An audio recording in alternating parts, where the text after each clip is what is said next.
One sec. Posting to Facebook and Twitter. Okay, sounds working. Okay, let's chat about what's going on today then. So I'm continuing the work from yesterday. Yesterday we put together the basic underground and came up with the basic concept for the level. Did a lot of the setup for creatures and that sort of thing. So it's all good. Off air, I finished creating the shape of the underground. I made some changes, so I've given the player more space here because I did have a cross going on. Still out, but I've changed that to just 2 straight lines and then lines across, just to give the player some more space to build. Additionally, I've got I've put in place these things, which are these things keep the creatures at that point. Now, with some of them, I'm going to tether them to the point, which means they can't leave that area. But with some of them, I'm just going to keep them there. So that should be fine. So basically, our mission today is to come up with the creatures that go in each of these areas. And then if there's time towards the end, we might even look into difficulty settings. And the way difficulty settings will work in this level is a load of the food will be removed, potentially some of the creatures as well, some of the richer food source creatures, basically reducing the amount of food you've got for the final fight. So we'll have to see what we can do there. Hi Raptor, good to have you with us again, always one of the first.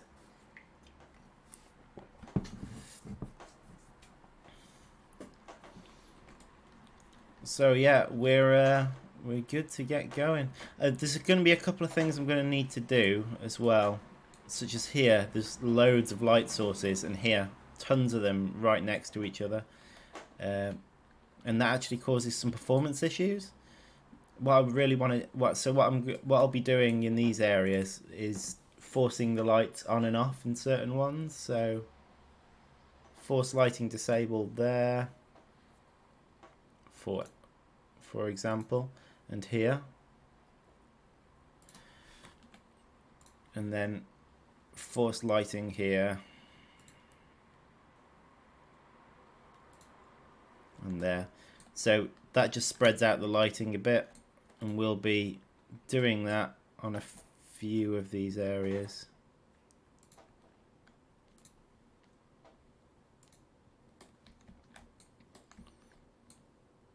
Basically just brightening up areas that are dull and removing too many lights from areas that will cause performance issues.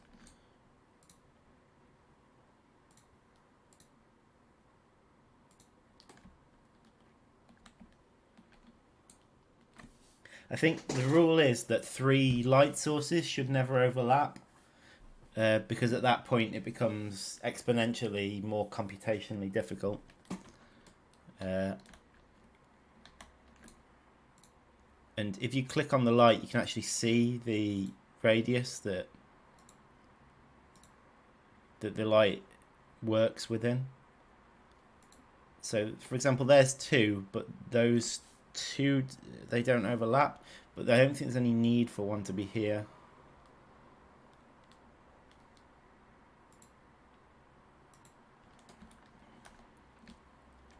So we can just play it safe and disable some lighting. Either way, I can come back to this later. There's also a view, I believe. I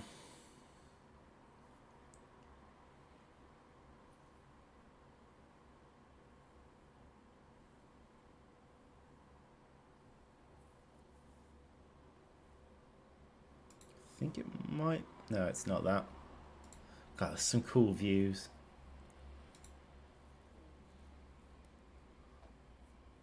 One of them basically shows you where you're going to get issues with the lighting. But it's none of these, unfortunately.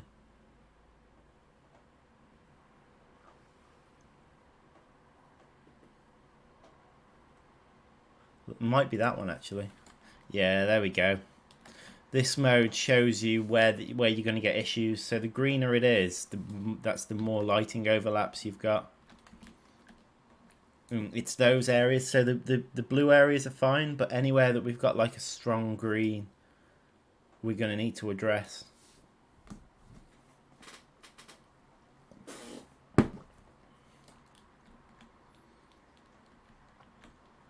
In fact, I can address this now. So we can actually see the lighting sources here. So I believe I can just force. Yeah, that destroyed that one.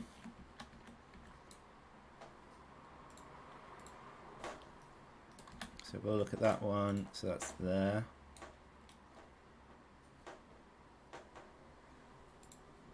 Yeah, that got rid of that one. There's one here. So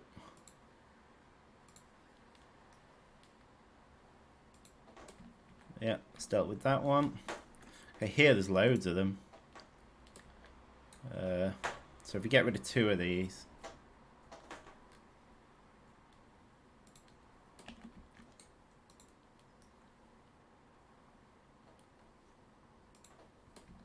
oh, apparently that's not enough.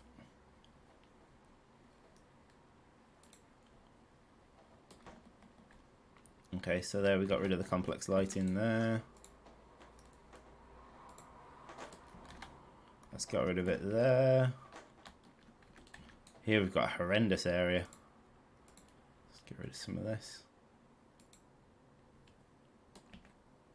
See there, there's still there we are.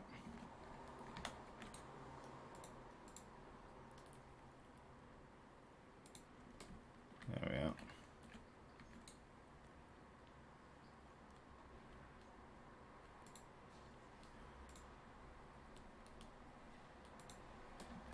Yeah, still one there. Force off here as well. There we go.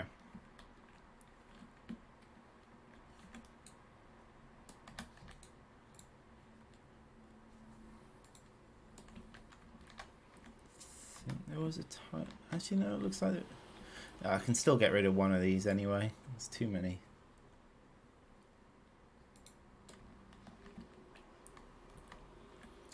Sometimes the way the game setup adds the lighting in, it's complicated to figure it out. So it just makes it a bit easier.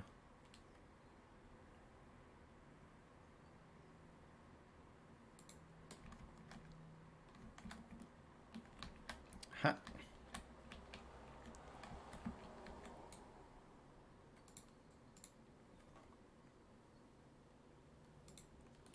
Right, Torbjorn, good to have you with us.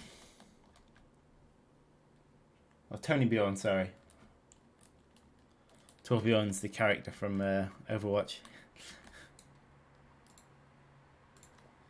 You're one of the other regulars. Of course, I don't need to tell you that. But I think we've got rid. Oh no, hang on, there's one there. The one that got away.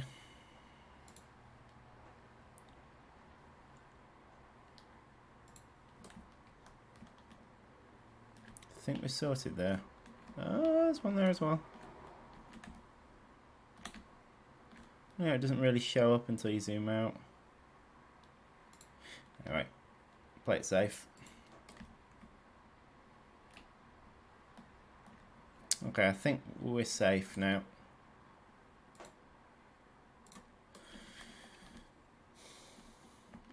Sometimes, like up here as well, there's no need for for 2 lights up there. I think here as well. No need for 2 lights.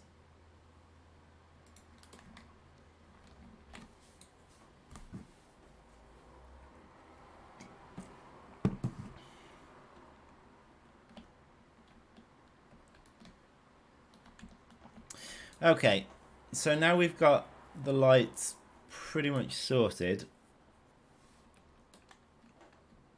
I mean, there's still more we can do with it, but we're not going to worry about that for now. Next, we're going to start adding in creatures. Well, I've already added a few. So I added a few woodworm. The idea being that these are just a few to get you off the ground. I'm going to add a few wood lice in as well. Liam and Matt today are working on implementing a huge chunk of the new movement code. Matt, I believe, has roughly implemented it. And he's told me not to pull any changes that he's made to the game because it will break the game. Basically, I won't be able to test this level if I pull any changes at the minute. They're working on that aspect of it at the minute. Also, I'm adding in some new content to the game. The reason why I don't talk that much is because you answered all my questions right now. Later on, I'll have more. Yeah, I guess the more new stuff we add, the new questions will pop up then.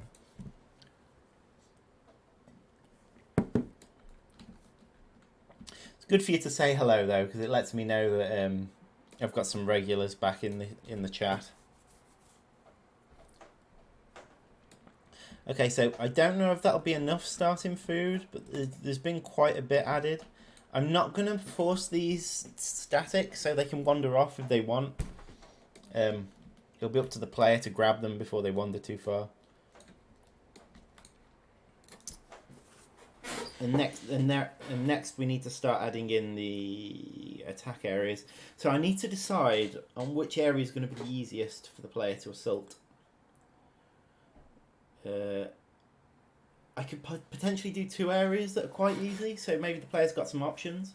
Or I could make it so each area starts easy and then gets harder.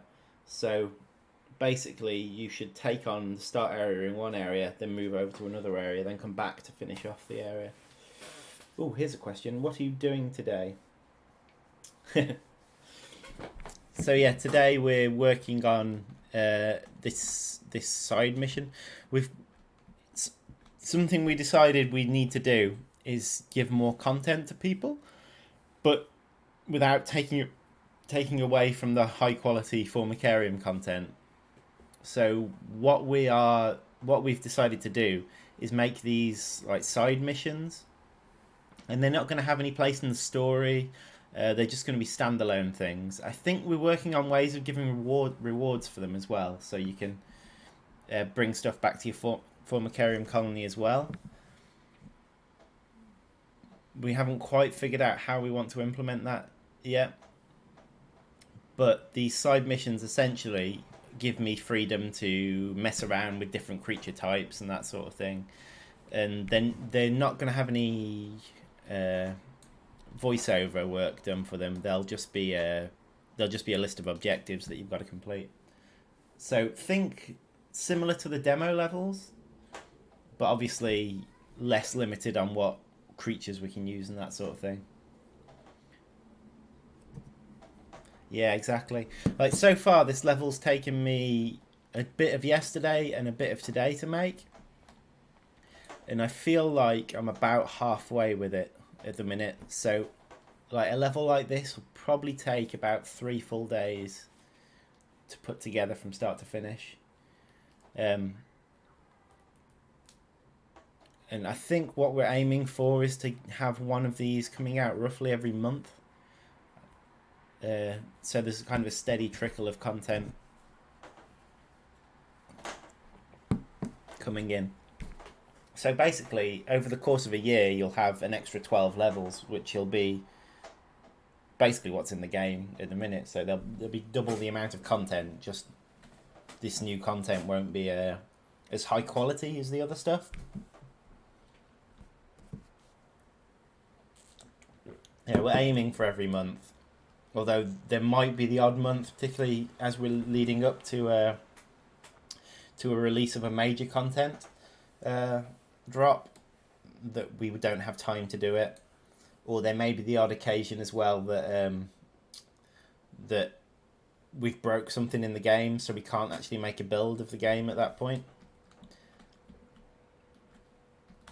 But yeah, the idea is to provide more content without taking too much time away from the main from our main work on the game.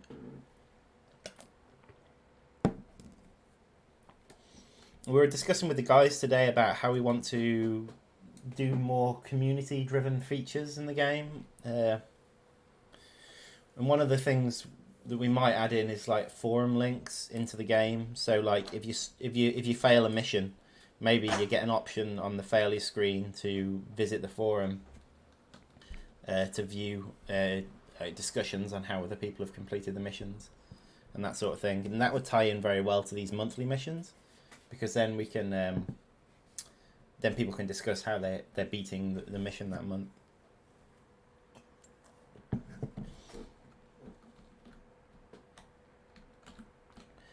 Okay, so we're going to start with coming up with some easy areas. I think the initial areas up here can be easy. So let's put in some easy creatures up here. So first off, let's have one area here, here maybe, that because that's a completely separated area that just has a devil's coach horse in it. I'm going to link that to this swarm point here.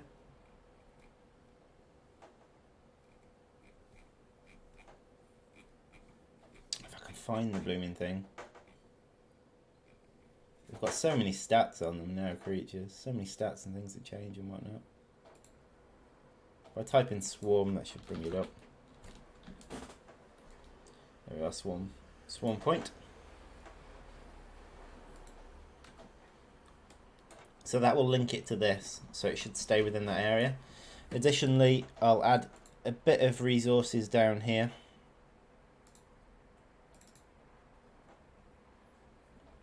Something quite basic. To be fair, I don't think there's any need to have just one.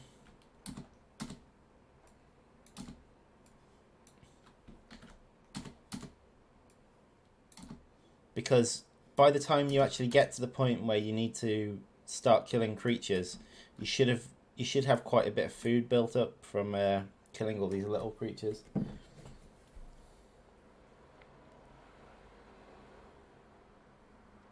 Yeah, we've discussed this before. Allowing the community to build maps would be brilliant. We all agree that would be fantastic, because that would be an infinite amount of content for the game. People can just build their own content, but the issue comes in that we would need to put significant amount of time into creating tools for the player to build levels. I know it looks like the tools are all already available, but there's a lot of quirks of how things work. Basically, we would have to create a very stripped down version of the game to allow people to edit the levels. It's something we'd like to do, but I wouldn't. But we're not in a state where we can do it at the minute. We'll see. We'll see.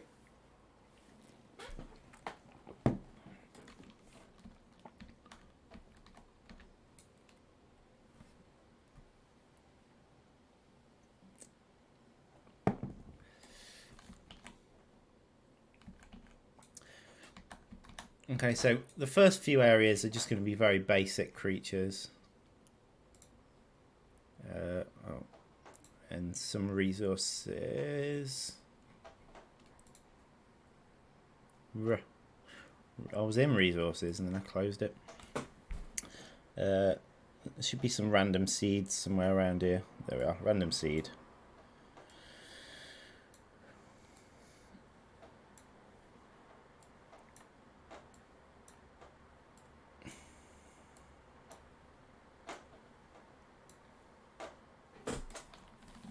Right. This is going to take some balancing to get right.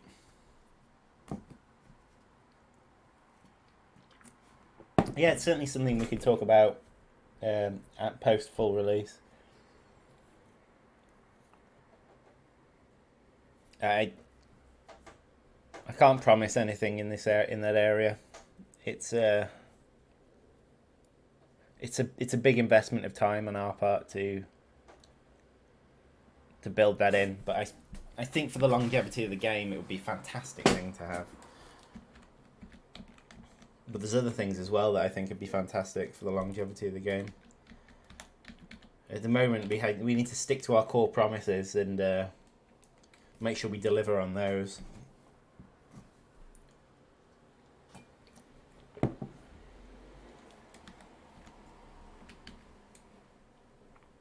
Okay, I'm going to open up. I'm going to use a second content browser. So basically, I've got access to resources here and creatures here.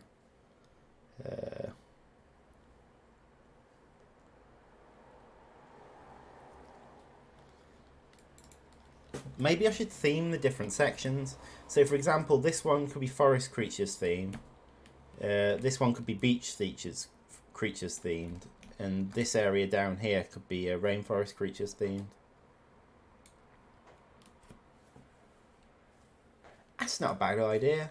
That gives me a kind of a basis to work off. Also, that promotes the back and forth kind of play. So you want to clear out. Problem is that forest creatures are actually really small amount of creatures. Ooh, I could throw in some funnel webs actually. Yeah, that might be a fun thing to have.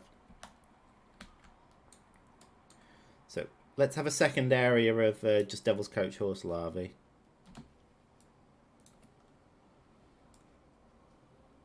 Actually, before I do that, what instead I'll do is I'm going to link this with this swarm point, and then I'm going to duplicate it because it should duplicate with its swarm point link. Right, so let's create quite a few more of these in this area than was in the previous one. So it's quite a big ramp up.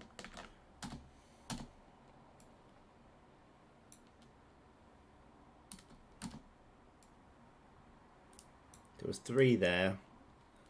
I'll make like, so that's 5.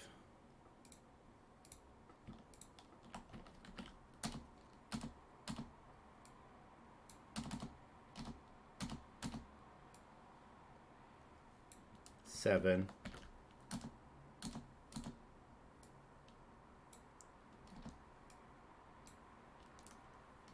9. There we are. There's 9 there.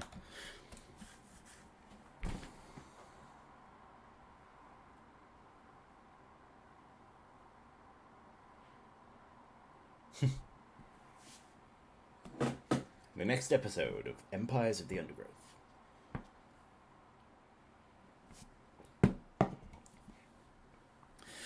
I think what we want to do with this game is keep supporting it for a very long time.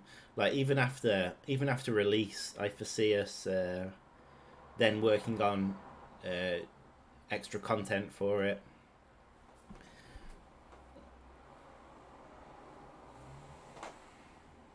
And building more stuff in and that sort of thing.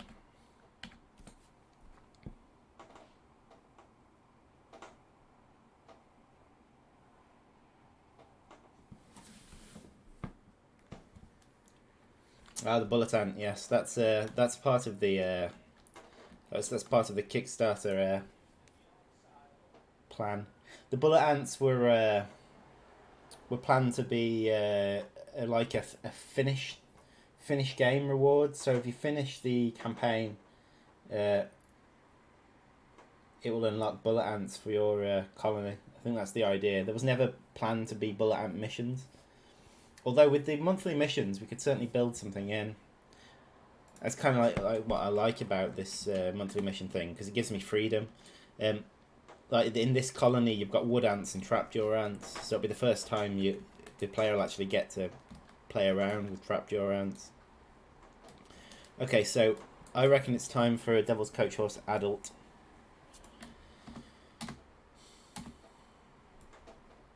And I'm gonna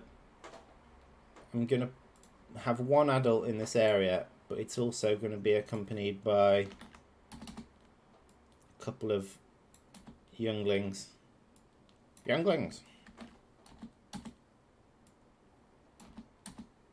Before I go any further, let's tie these to this as well.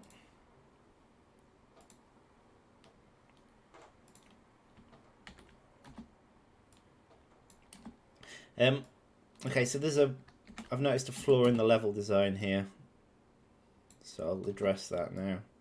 Basically, the idea is you take on that, then that, but as you're walking past that, you'll pull these. So I basically need to close off that gap and make it so you access it from the side or something like that. It'll take me a second.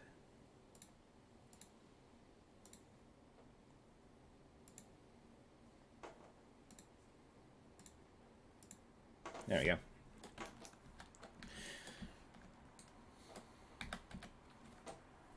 Then I reckon this could be the funnel web area.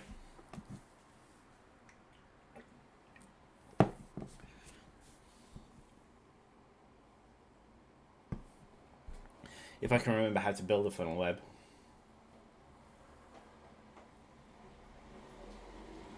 Right, Jack of the jacket. You're right. It's going all right, yeah. The design of this level is coming along swimmingly. I think basically what I'm going to do is I'm just going to populate the level, and then we'll play test it afterwards, and we'll decide what needs to change. If you notice, there's going to be quite a lot of creatures in the level, but I'm not too worried about that because of the changes that Matt and Liam are making at the minute. They should be massively improving the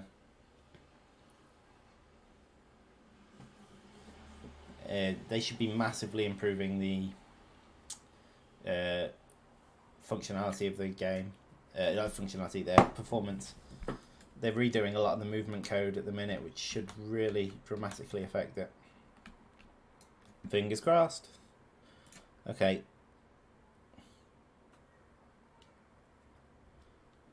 World construction. Let's get this right. Okay, so the funnel web stuff, if I remember it right.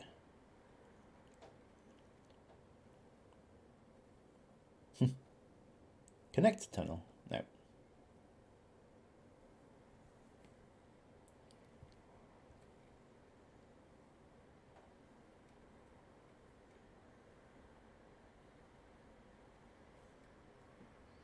don't even know if it'll be in here. Fungus. Refuse. Tunnel spawner. It might not be here.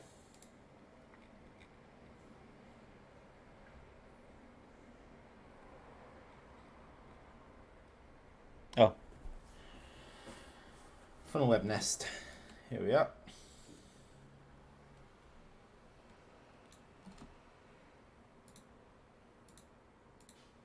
Oh, damn it. Something I must remember not to do is undo. Undo does not work in that tool.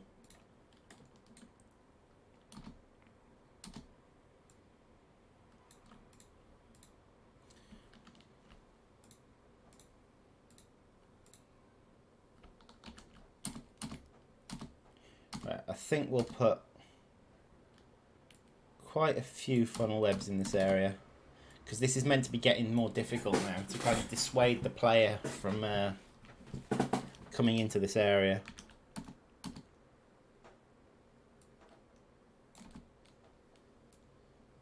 They maybe want to take on a different area before this one.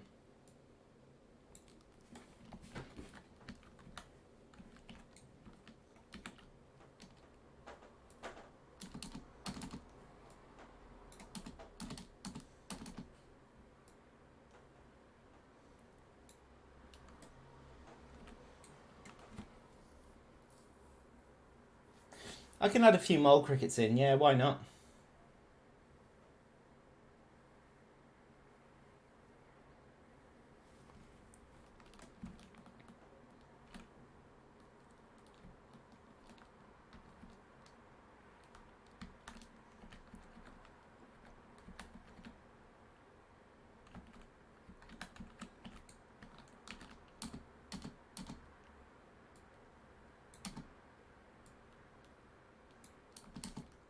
I've got some really fun ideas for these side missions.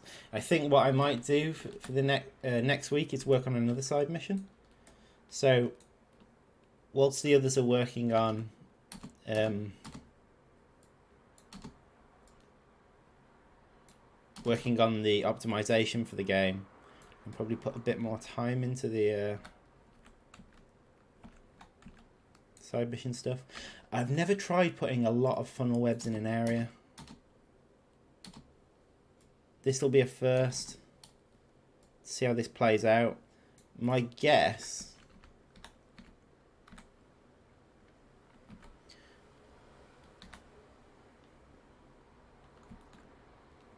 is this will be quite hard to deal with.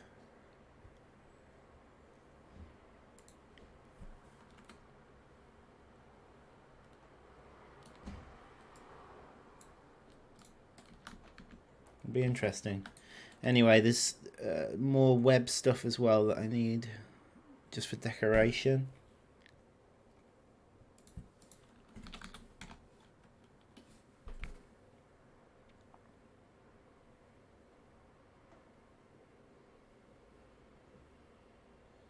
This has nothing to do with the landmark.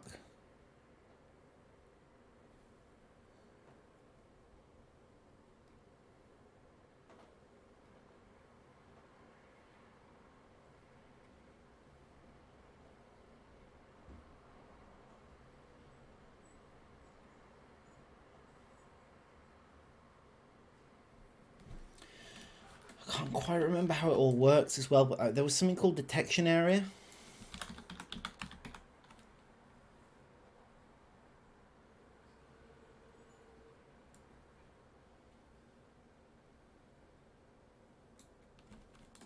Right, and this is like the kill zone.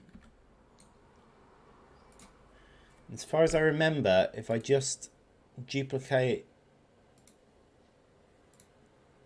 the spheres,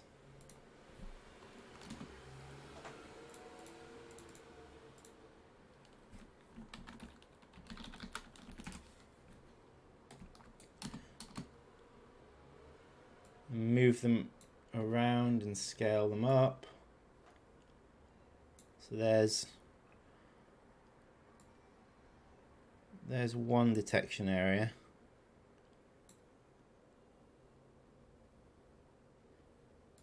And the detection area also needs to go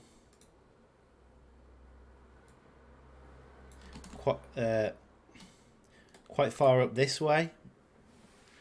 Maybe cut off there, just so that you can't just kill them with wood ants from this distance.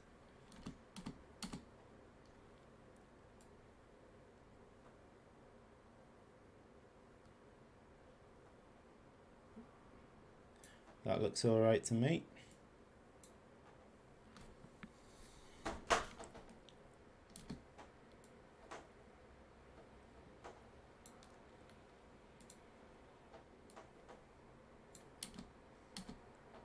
We've got to remember you shouldn't be able to get past here anyway, so the detection area can include that area.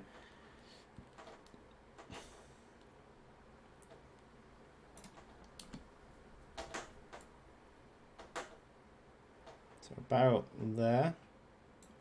Okay. I think that's all right detection area wise. Now, I believe the detection area has...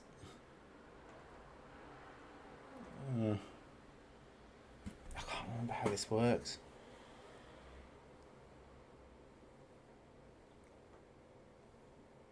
I might need to go and have a look at the level where this is set up so we can get the setup right. Sorry, I might chat. I think you're overdoing it.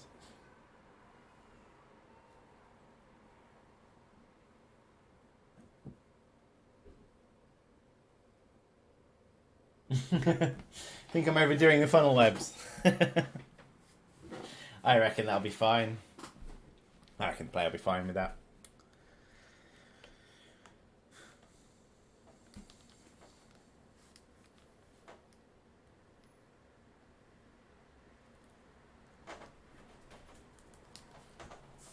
I think in this particular mission, I want to keep it so it's up to the player what to attack next. The feel of this mission should I want it to feel very much like it's a puzzle. Like I attack that, get the food for that. I attack that, and the idea is you figure out which will give you the least losses. So to give you the most amount of cash to fight the big whip spider at the end.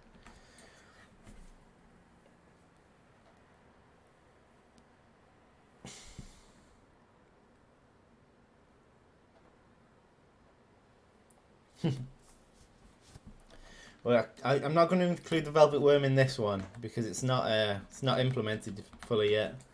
We'll I think what I will do is we'll implement that into the campaign level, and then once it's implemented into the campaign level, I'll open it up to be used elsewhere as well, including free play and whatnot.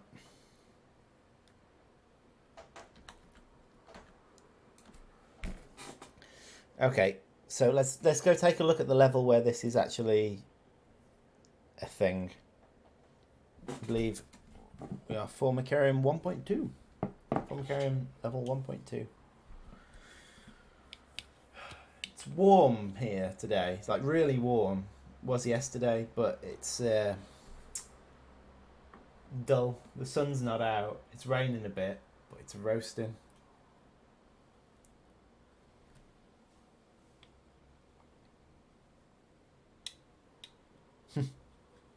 Yeah, the velvet worm. Matt was mostly working on the movement for that, so it's still a bit glitchy, even in its current state. The movement, but particularly when it's attacking stuff, it doesn't quite get it right. And he hasn't added in the spraying velvet sticky goo yet. I'm looking forward to implementing that. But yeah, a significant chunk of it's done. Right, so levels. The movement was really the big one.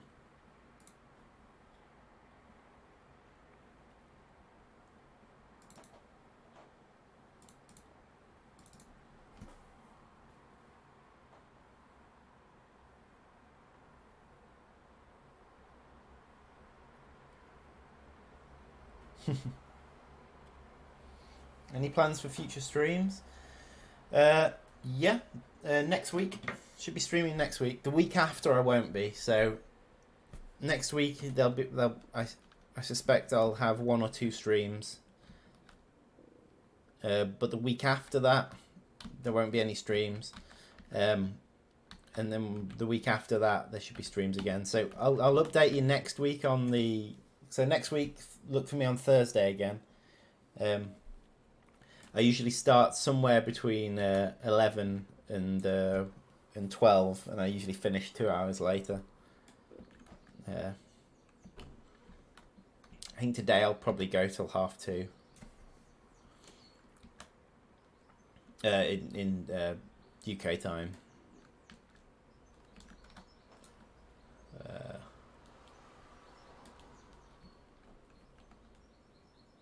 Right, so here's an example of one that's got 2 spiders attached to it. So if I can just click on, hang on. So there's stuff called web plane. So I'm looking for web planes, and they're the things that decorate it. we've already got these tunnels in place. So no need to worry about them.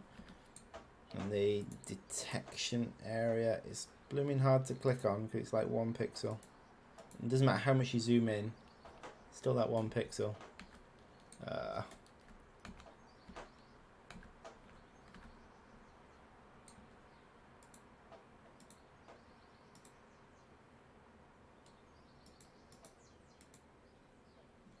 Okay, so for example, here's detection area 6.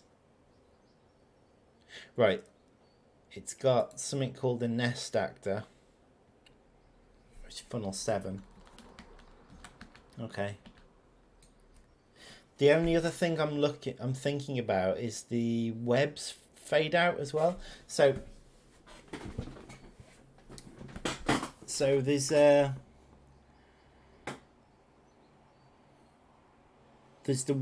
nests that fade out, but also the webs that are attached to them. Now, if I try and delete this, it should be referenced by something. It's referenced by funnel 7. Right. So, okay. So we got a bit of a chain of things going on here.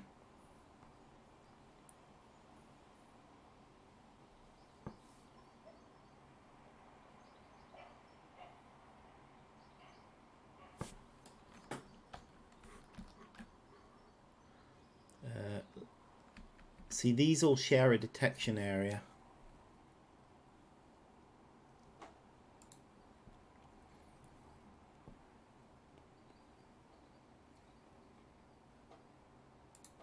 Accompanying meshes 4, 5, 4, 6, and 7. 4, 6, and 7. Okay, so they're referencing the same ones. I see. Okay, so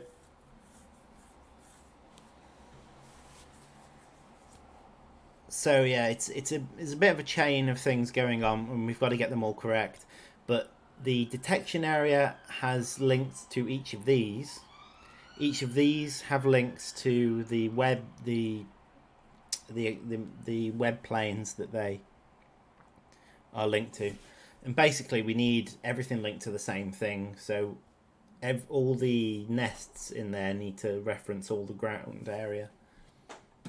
So let's get back to the level we were working on.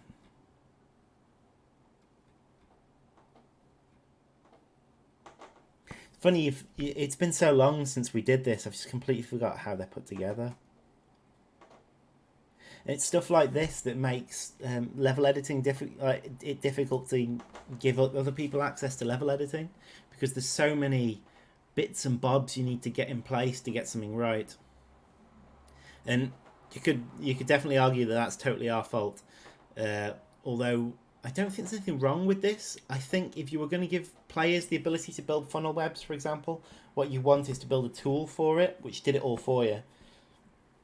So you start the tool, you place down your nest, the detection area to start with, and you build that up. Then you go on to the next step of the tool, and you place down these, which adds in the reference automatically to the detection area. Then finally you place down your decorations and they get added into the thing automatically. That's how you want to do it.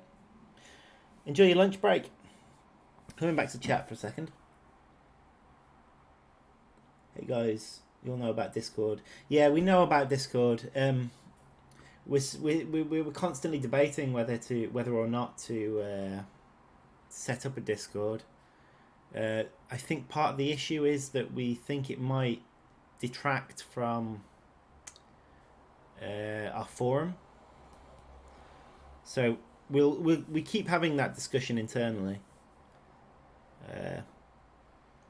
I mean, the key of the forum and Discord and all of that stuff is to get our fans talking to each other, so you can build stories together, and we can. And that builds excitement around the game, which is fantastic. But I'm not. We're still not sure whether. And let me get the level loading whilst I discuss this. It's in monthly levels. I think I'm going to rename this. I called it Spring a Trap because I thought it sounded fun with Trapjaws, but I don't think it really matches what the level's about. So I think I'm going to rename it. It is always better to have more people talking in the chat than only talking alone. Yeah, it is always better. I've many times been the only one talking in the chat streams. It's true, it's true. Discussions going on amongst people. Right. If there's only one person here as well, they can ask me questions, but every now and again I need to go silent because I'm concentrating on something. And if you're the only person in the chat, that gets really boring when I go silent. Okay, so there's something called web planes, I think. No, what was it called?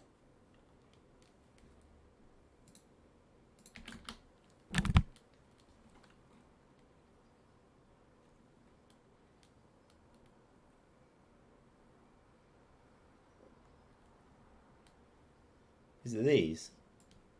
No, it's material. Don't release that.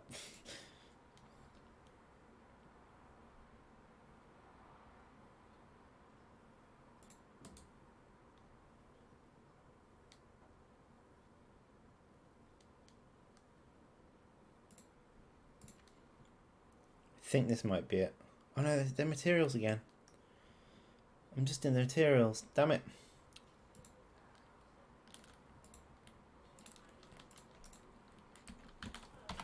I can't remember what it was called.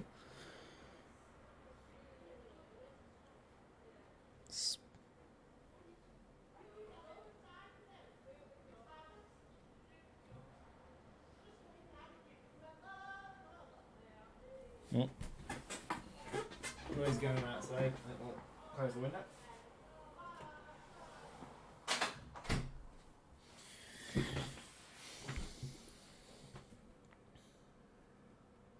I really can't remember what it was called.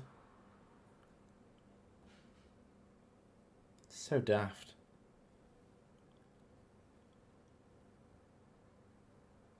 Is it web plane?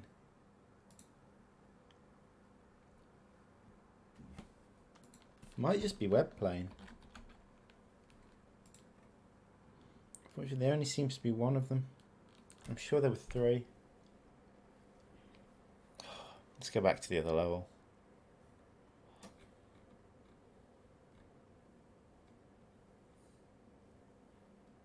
You know what?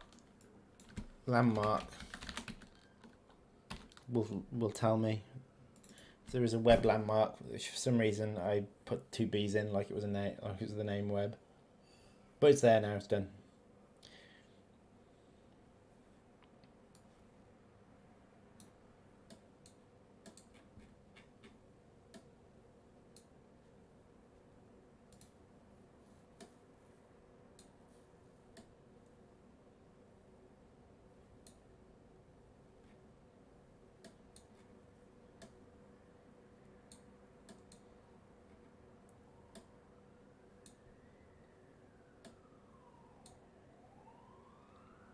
I actually think it's part of the auto size web.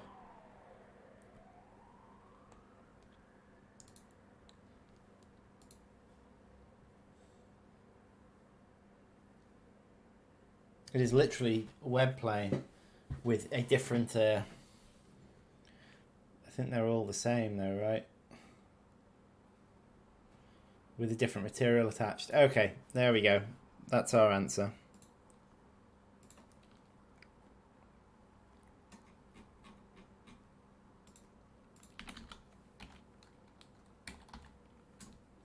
So if I drag that in,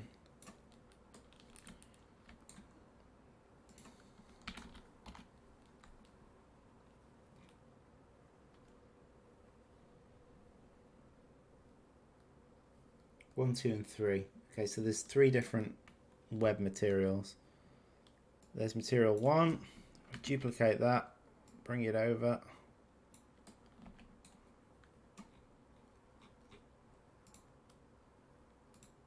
Material 2, duplicate that, bring it over.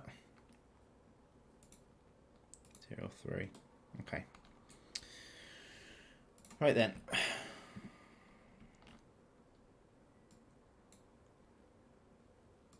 I believe all I do now is scale this up and rotate it around.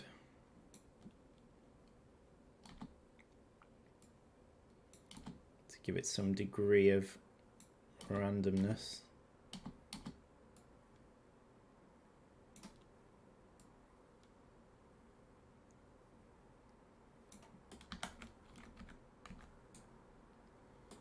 I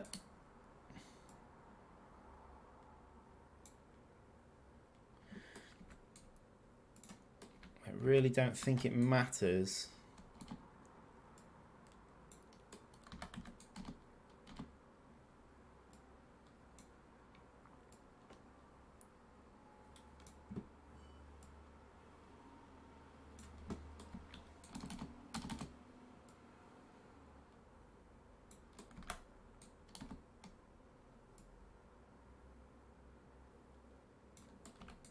Because the way it's been set up is actually quite clever. It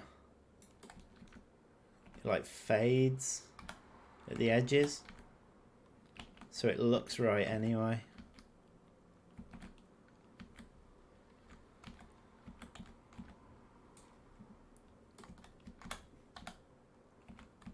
It's fine.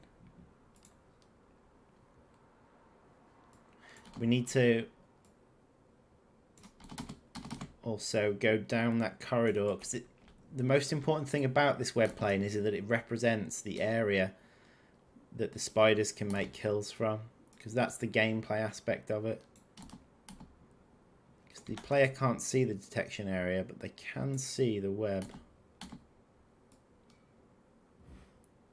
So it really does need to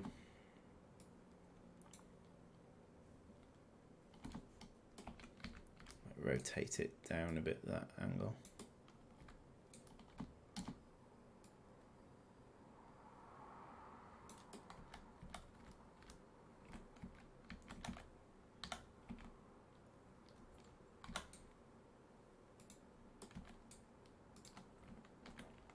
Okay, web plane 2 again, bring it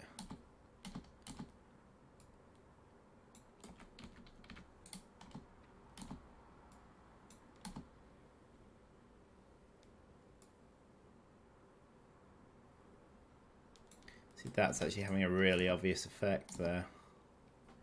I might switch its angle.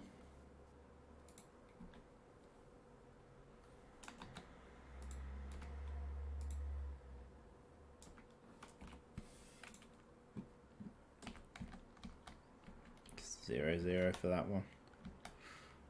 Okay, I think that's alright. That look alright to you? Doesn't look too mad.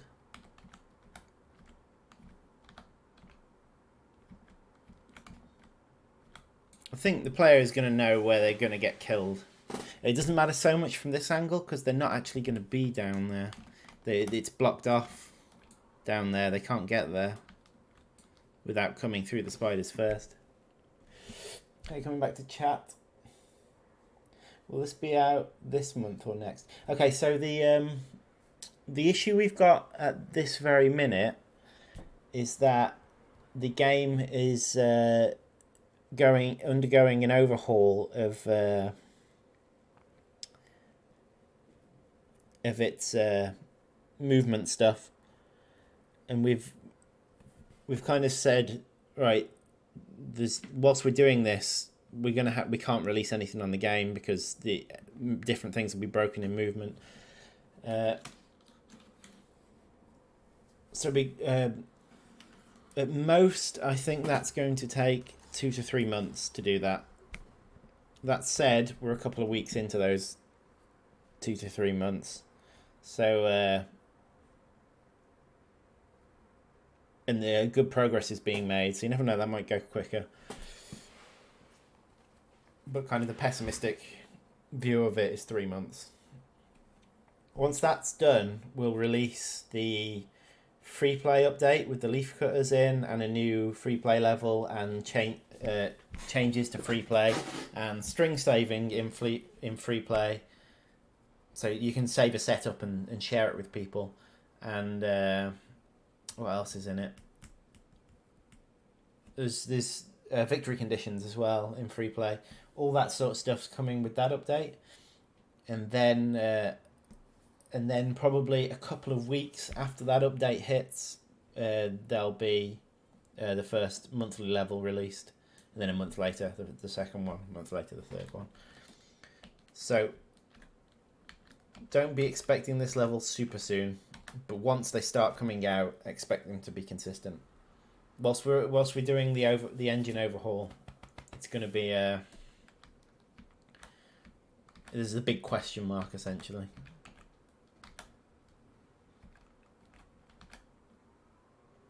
Okay, so let's get some. Let's link all this stuff up now. So, is that all there is? 4 web planes? Because there was the 3 of them.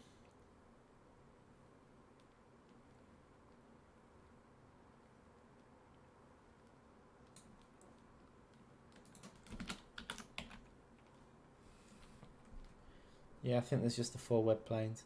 Okay. So what I need to do is select all of these and link them to the...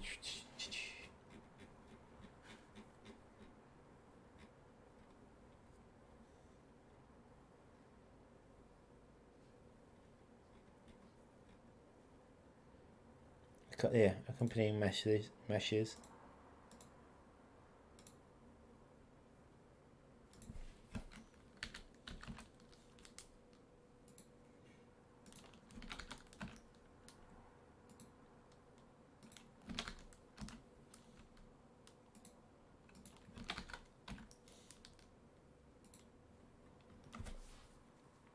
Okay, next I'll put the funnel web spiders in themselves.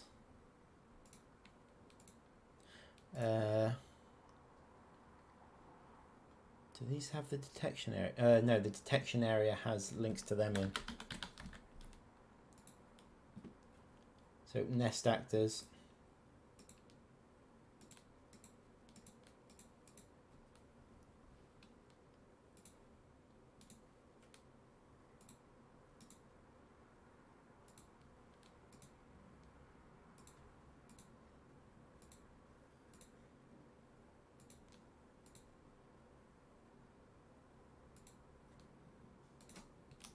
Okay.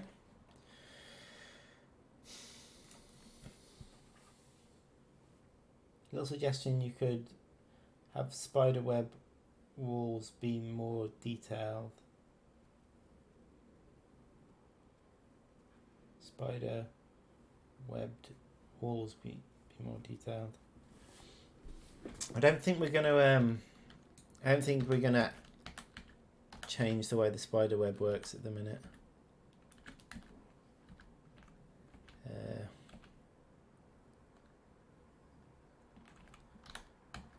Just because that's an aspect of the game we don't need to come back to at the moment.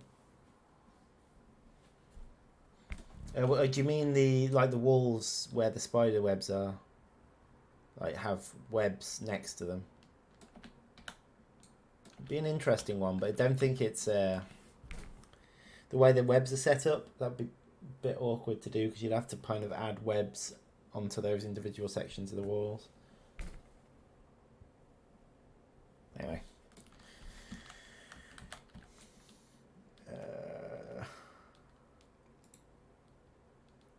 It's gone quieter outside now, so I'm going to open it. I'll save it whilst I do this. Also might nip the loot and get myself a drink. Oh, it's getting really warm in here. Right, I'll be back in a minute.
Made an unofficial Discord.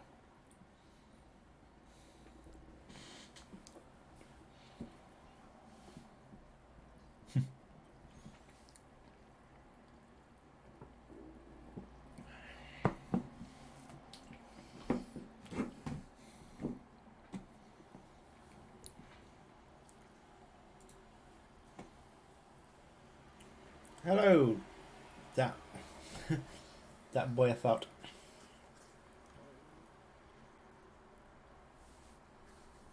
How you doing?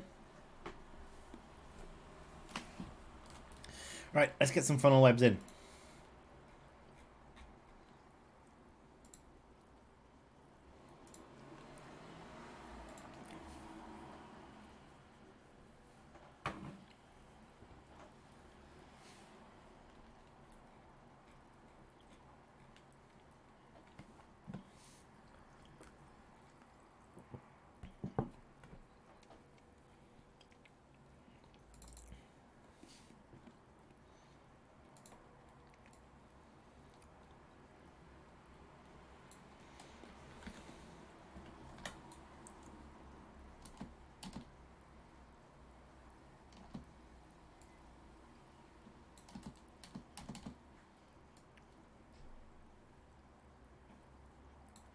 Alright, do these have detection areas? Cool. I'll set them all at the same time. Its home location actually sets when the game starts.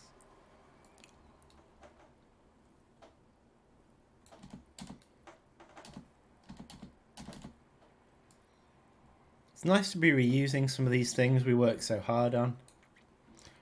Because like the funnel webs, they're used in that one mission, and they're also used in free play. But their free play implementation is by necessity a bit limited, because it has to be able to set itself up in any area of the map. But here I can properly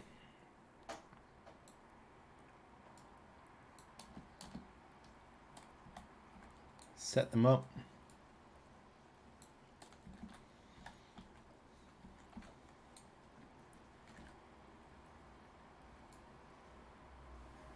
Oops.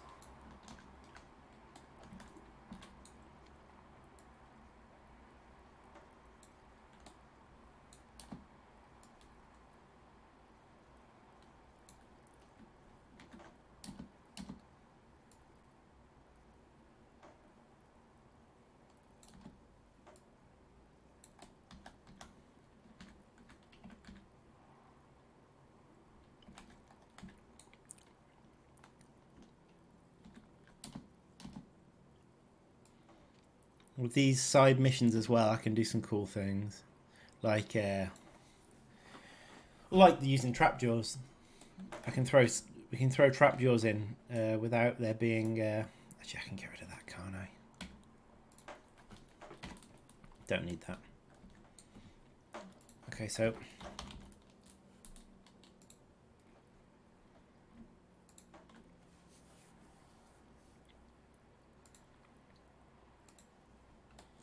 There we are. Okay, so that should be them set up properly. Okay. Hello, Violent Intent. Violent Intent. Yay, more people.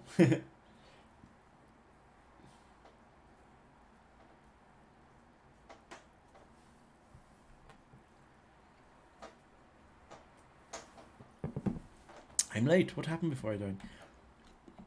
Okay, so to bring people up to speed, I'm making a side level, so one that's not involved in the campaign, hasn't really got any story, it's just got objectives. And the objective of this level is to kill the big whip spider, but in order to do it, you've got to build up your colony by taking on various areas of the map. And we made some decisions, so this area of the map's going to be dedicated to forest creatures. This area is going to be dedicated to beach creatures. And this bottom large area here is going to be dedicated to rainforest creatures. So we made some decisions on that. We're doing some fun stuff now with with getting some funnel webs in. So basically, it's going to be a map that contains currently all the creatures that are in the game at the minute. Should be good fun. I haven't added any resources into some of these areas actually. I added a few into that first area, but some of these other areas haven't. In fact, you don't always need resources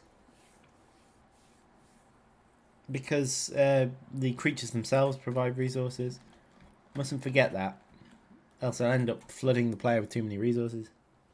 And I don't know, I have no idea how difficult this is going to be. When we finish it, I'm going to test it and then change it based on that. Although maybe the first iteration of it should be easy mode, and then I come up with a way of removing creatures and food sources to make it harder.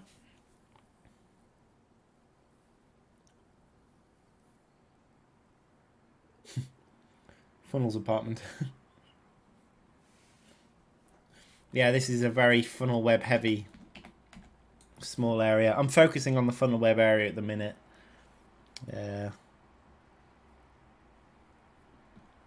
But yeah, this is part of a bigger whole concept that we're now going to be providing content for the game which isn't story, and we're going to be try to do it on a monthly basis, with a little delay on the first one whilst we redo the movement code in the game to speed things up. So this should be the first monthly level, unless I make another one and decide I want that one to be the first monthly level. I've got some cool ideas for monthly levels because there's no rules in them. I can have whatever creatures in whatever environment, with whatever game rules.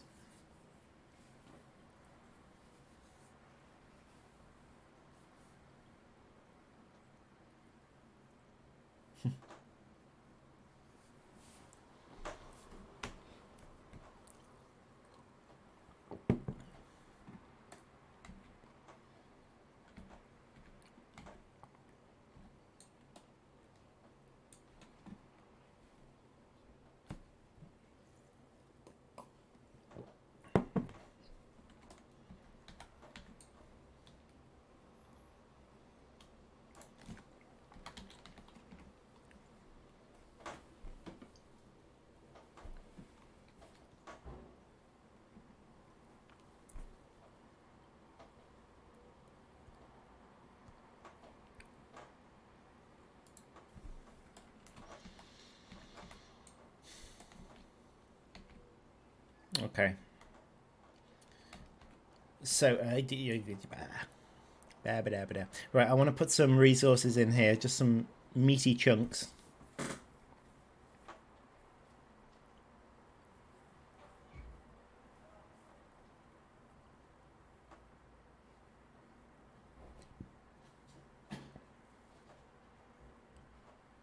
Oh, resources are in this tab, aren't they?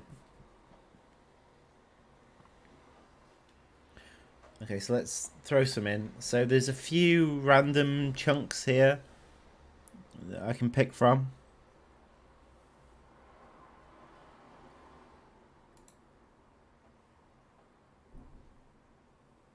Nope,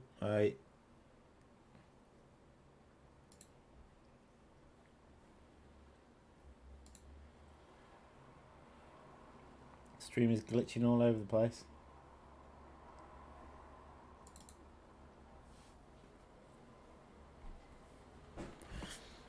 Okay, back to normal again. Okay, so don't want random hapless morsel. I want chunks of like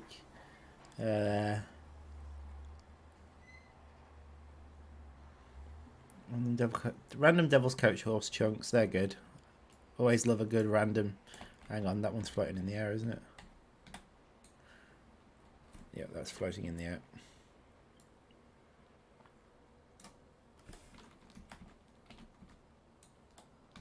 That one's floating in the air somewhat as well. Hang on. Let me put one down over here, so it's not floating in the air. Then I'll use that as the basis for the other ones. So I just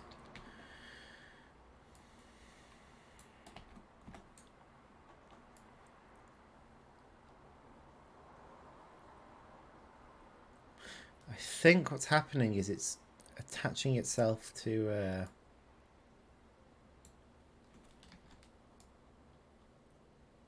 the spider's webs. The spider's webs are essentially blocking it from being on the floor. So what I'll do is I'm just going to shove a load of them down here, then we'll grab them all at the same time.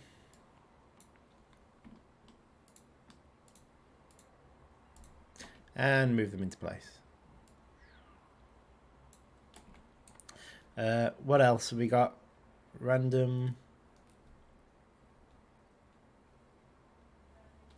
hermit crab chunk, random poppy seed, praying mantis chunk, sardine chunk, spiny devil, whip spider. What about something like a deadwood worm? That's always a classic. Everyone loves a good deadwood worm.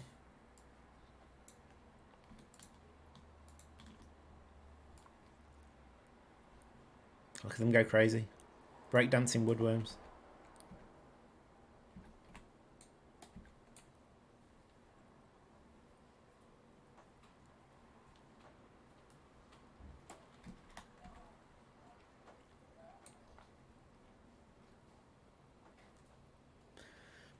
Let's pick some funny ones as well. So let's have some.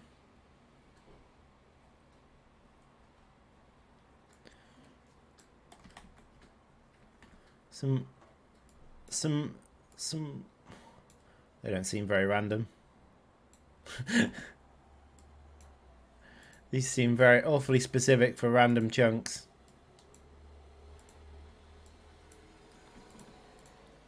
To be fair, they probably randomise when the game starts. Like the visuals probably randomise. Right, that'll do for now. We can come back to it when we're balancing the level to decide what we need where.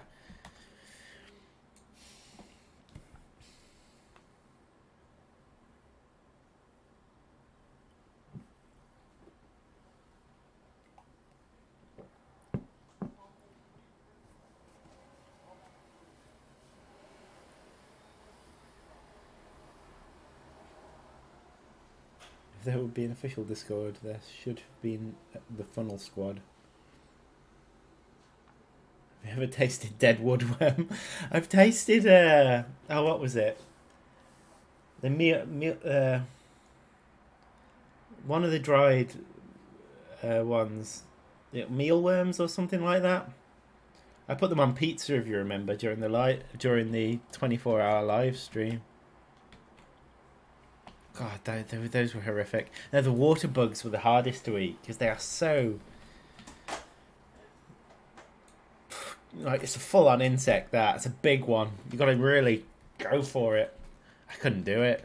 I instantly gagged.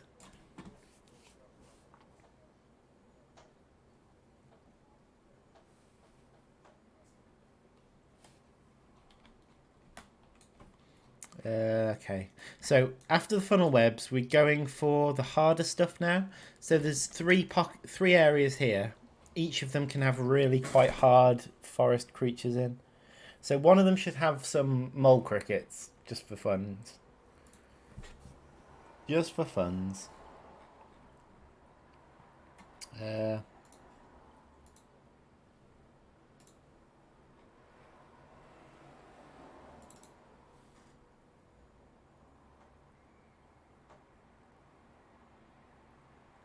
So we'll put the mole crickets here. The mole crickets aren't that difficult to beat, so I think I can put quite a few in. Hang on, before I do anything. Much like I did with the others, I need to link them with this swarm point there. And then duplicate them from there, because then they'll duplicate the link to the swarm point as well.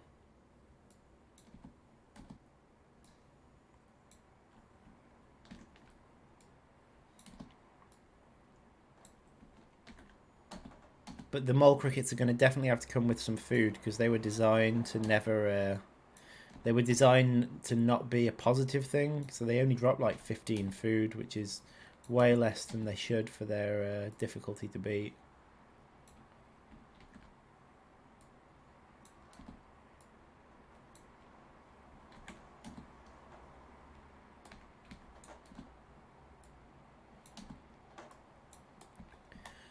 Okay, so that's the mole crickets, but we need to add some food in with them. So, oh no, didn't mean to do that. Let's go back there. Stay in that folder because I've got resources open here, I believe. At least I meant to have. Why not? Let's put a couple of harvestable black ant queens in here.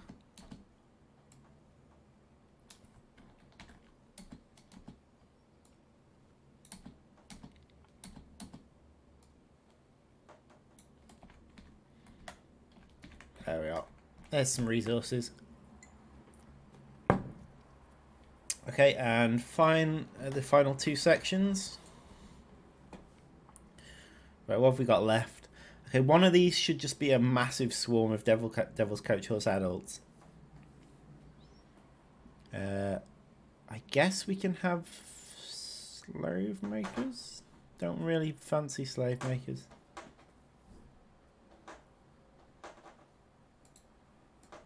This can be the Devil's Coach Horse adult party. Now these are quite tough, so you don't need a ridiculous amount of them. They're much harder than the mole crickets.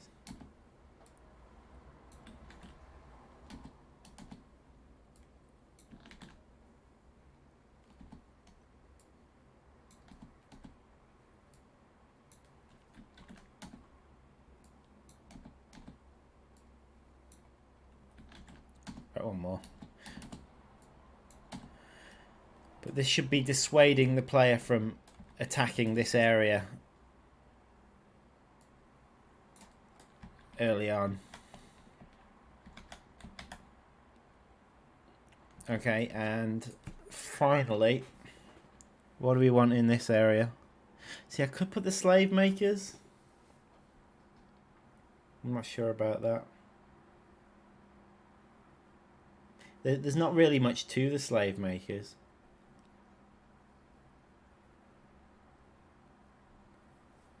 Could put wood ants actually. I mean, as much as they're part of the beach tile set in our game, they exist in woodland as well. Hence the name.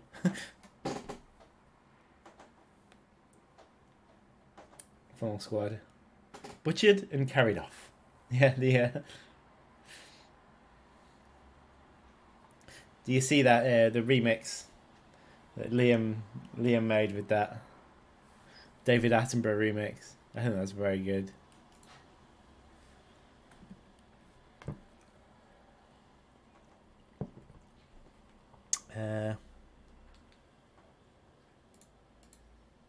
Okay, so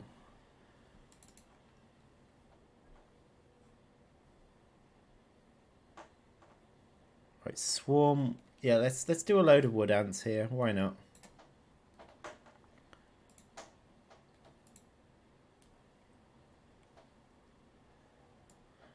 There's A. There's B. And there's the soldier. I'm definitely going to have to put food here because these don't provide food. Ovs.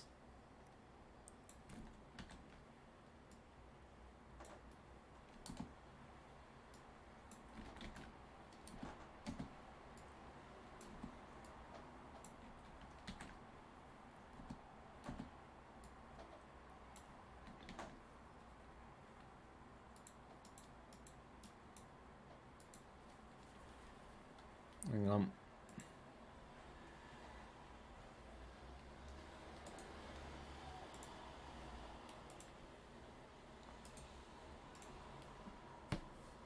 So I'm shutting some stuff down so I can, because I think the stream's being affected by stuff.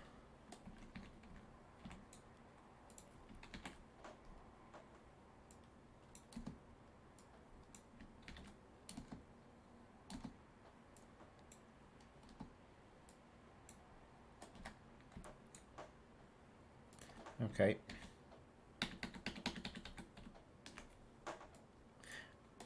Again, I'm not really sure.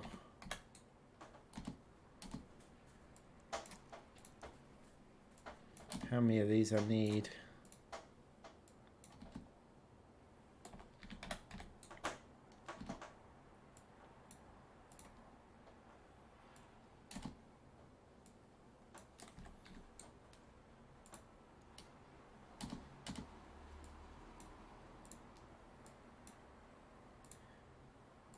Come back and rotate them in a minute. Okay.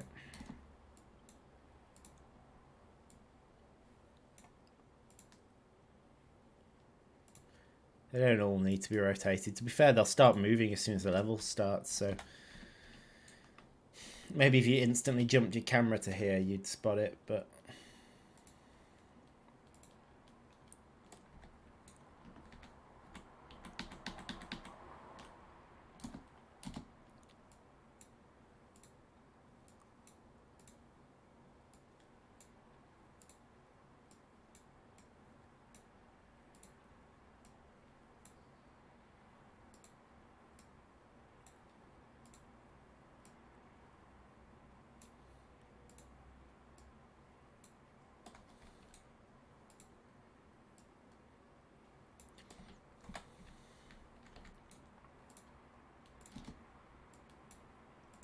I wish he'd stop saying no state.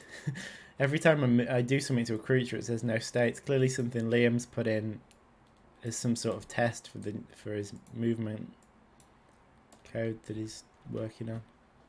Okay, so that will do for there. Let's save at this point. I think these are wood ants, actually. I hope they're wood ants. But wood ants and slave makers actually look quite similar.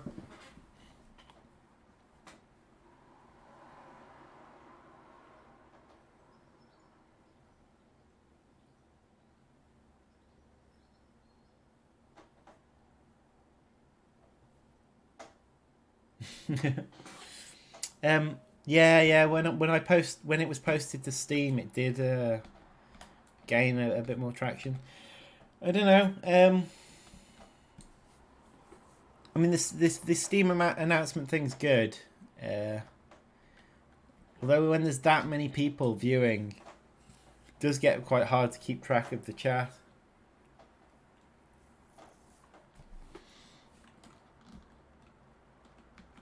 Yeah, posting to Facebook and Twitter tends to equal what we've got about now. In fact, this is quite good for Facebook and Twitter, the 10 people watching. I suspect that's probably because I'm doing something quite visual at the minute. I'm not doing code or anything.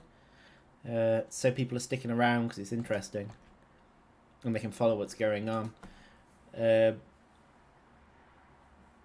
at the same time, if I post to Steam, it went up to about between 30 and 50, I think. So it was quite a significantly higher jump. Maybe I will start posting to Steam again. We'll have to see. Okay, so that's the first section done. I might give it a quick play, see how it feels in a minute.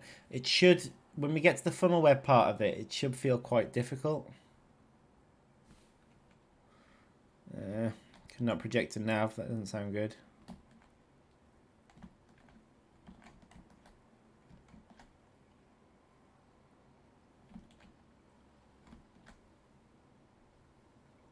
These aren't doing anything, so that suggests to me that there's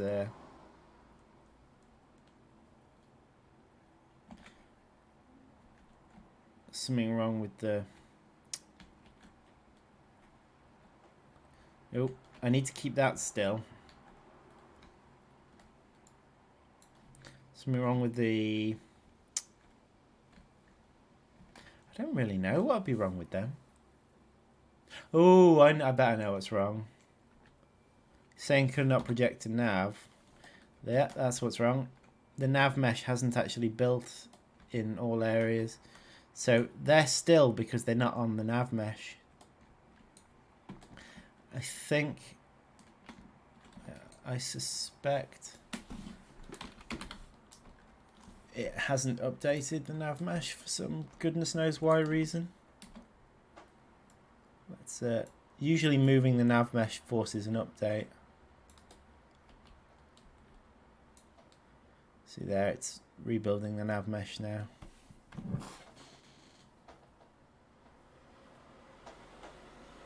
Woodhand.exe stop responding. Yeah, very good.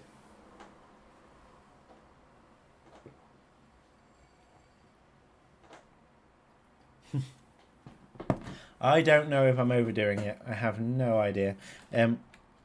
Whilst it's rebuilding the nav mesh,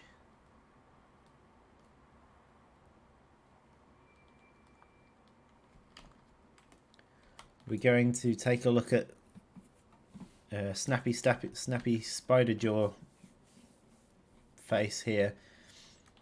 I'm going to link him with his swarm point because he doesn't have one at the minute. There, it's linked with the swarm point. Now I'm going to tether him. I believe there's just a tick box for tethering.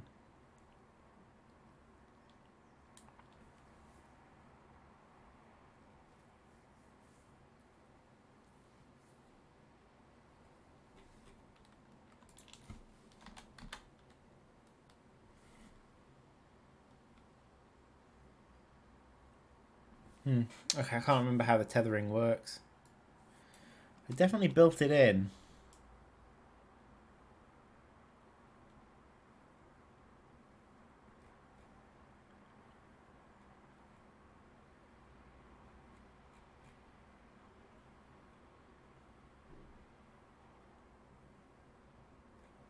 Leash. It's called leash. It's not tether.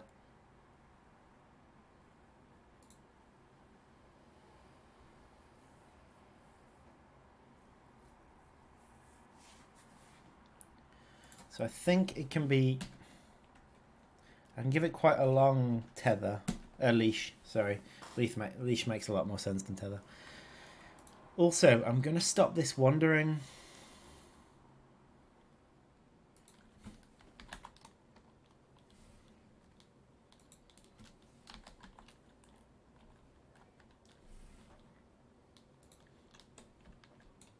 So basically, it shouldn't walk around as much. There's no need for it to walk around, really. It can stay still until the player's ready to fight it. Anyway, saving the map at the minute. Snappy Stabby Lol. New name for the whip spider. Snapper Stabby Duo. Yeah.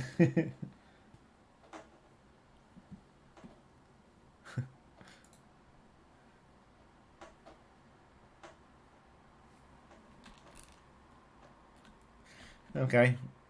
Well, Do Not Wander didn't make much difference.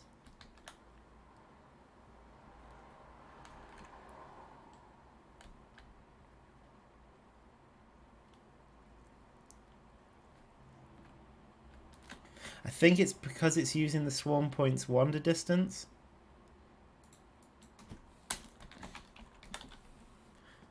Oh no, that'll be using the creature's one. If I give it a really small wander distance and Do Not Wander's on, it should just stay still. Sorry, I'm saving again. It takes a while to save. Unacceptable. I remember I heard somebody called Keiju Monster from YouTube I watched before. I meant huge whip spider.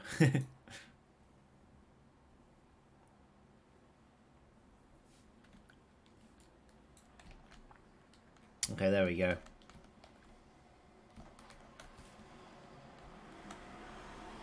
Right, let's give this a quick whiz. So first of all, we need to gather. Oh, I've got infinite resources on, haven't I? I don't want to cheat.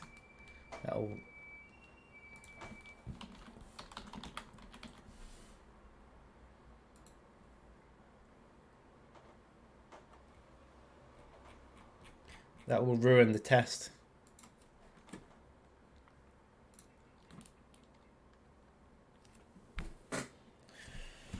Okay, so go gather me a woodworm, my dearest ants. Get me another.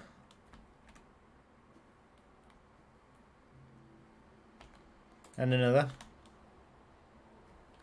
Quick, they're getting away.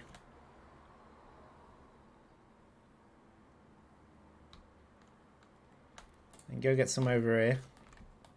There's some down here as well. Yeah, there's a load down there.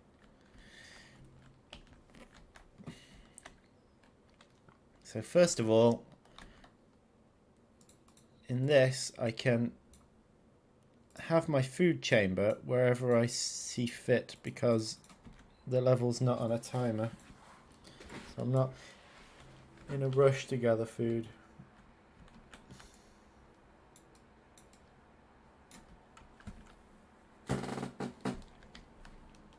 How are we doing over here? Are the wood ants going crazy? Yeah, they're going crazy. I never added food there. I need to add that because otherwise that's pointless. So all the creatures should really stay within their area. Yeah, it's possible some of them will wander out, and basically I'm going to have to give them a smaller wander distance in those areas so they don't wander out of the area. And the idea is you select the areas you want to attack. Oops.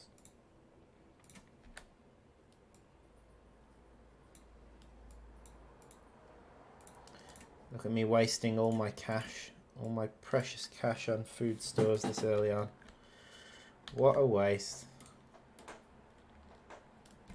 Oh. Do you think it started penetrating yet? I think that's something to do with the new movement code.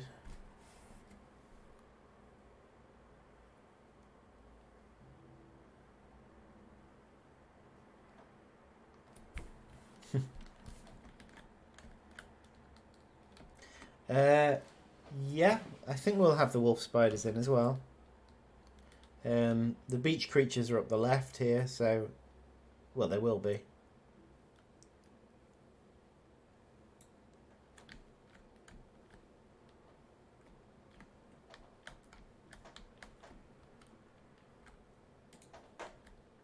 Right, before I run out of food, we should build some combat units. Now, at the minute, the trap jaws cost 60, I think, so they're the same as the wood ants, but I'm not convinced that that's correct. That's just more of a number that's just come out of nowhere.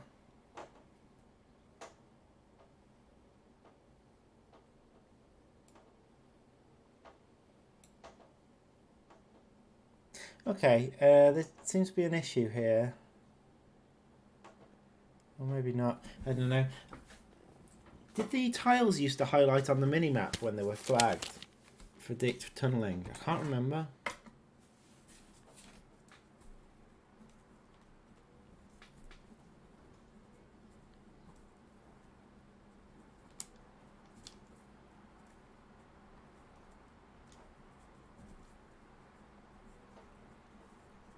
Got a feeling they did, but I might be just completely wrong.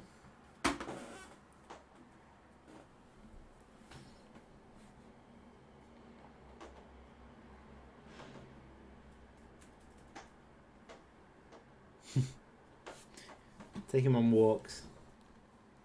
Sure about the velvet worm. I think they're currently the velvet worms being developed isn't finished yet. I can drag one into the level and you can watch it walk around, but it's a bit glitchy at the minute. The movement's quite cool on it, but there's still work to be done there.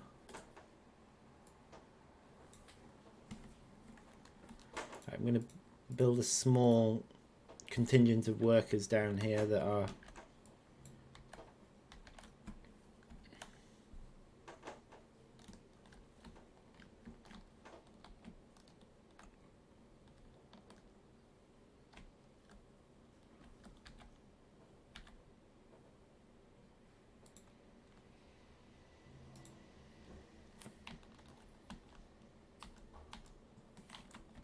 oh, wow, something weird's going on there. That'll be part of the new movement code messing up.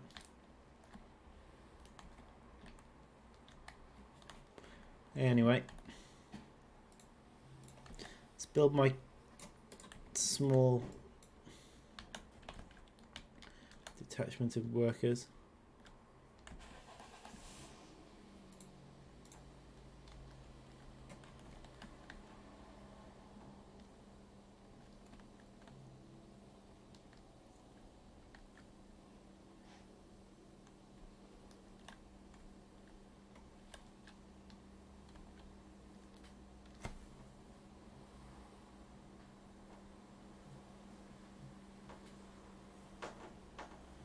Right, the aura on the woodlouse isn't actually meant to be there. That's meant that was because I wanted some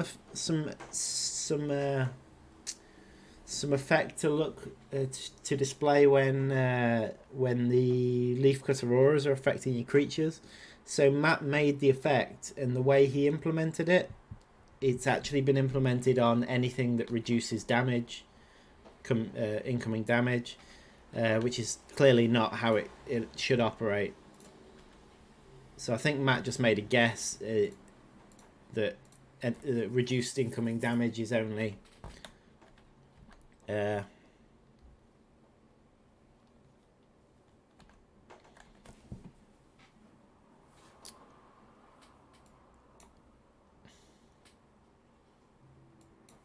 let's get my military dudes up here.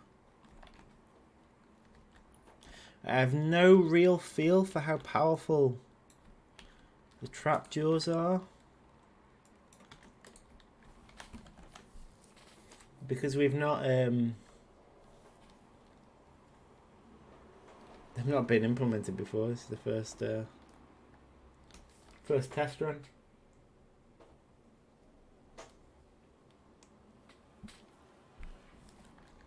Well, obviously they are implemented in the level, but they're kind of balanced around the enemy colony. So basically, I'm not sure whether the tile cost is correct. I don't want to change the hatching cost. The hatching cost is 6, and I'm going to leave it there. You won't see the trap jaws jumping fighting these because they only jump when they're on low health. And they're obviously not going to get low health there.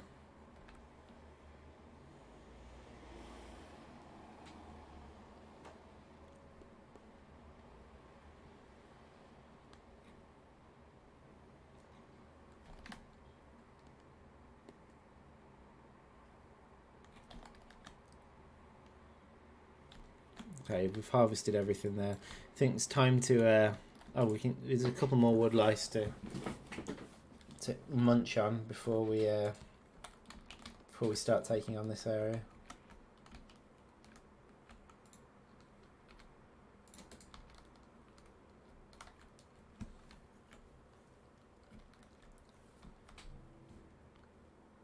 Oh, you guys are really pushing your luck.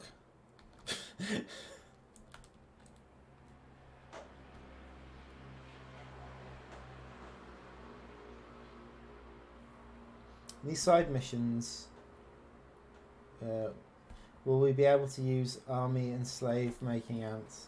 That'll be cool.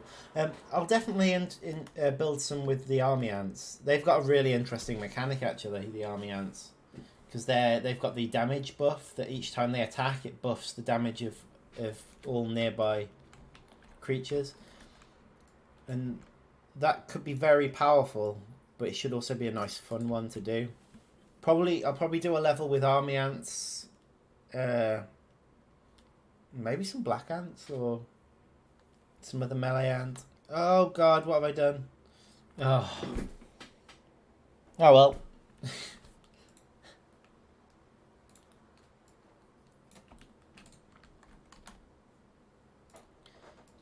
Thank god they're only workers.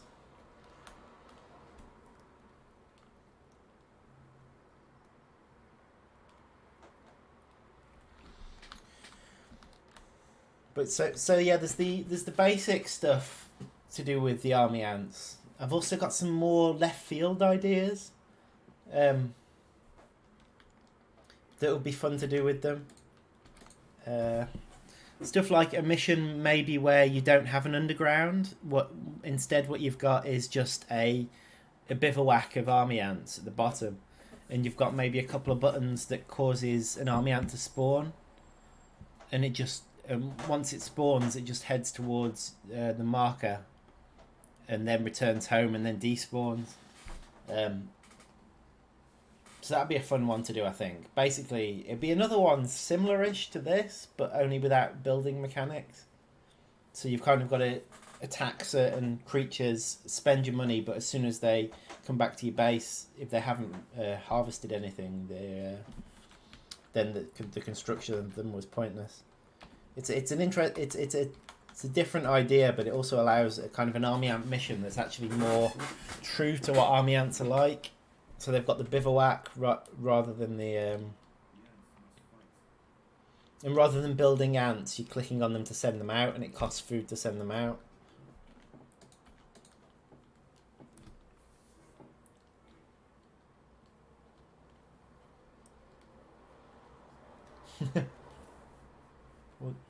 Well done for placing weapons instead of storage. Yep. That might be in the wall. We'll have to see if the ants can pick it up.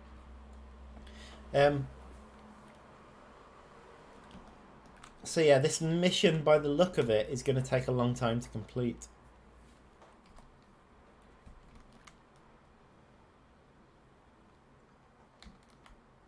Oh. We've got a broken trapjaw end. Should we see what's going on in its head? What are you thinking, little trapjaw end?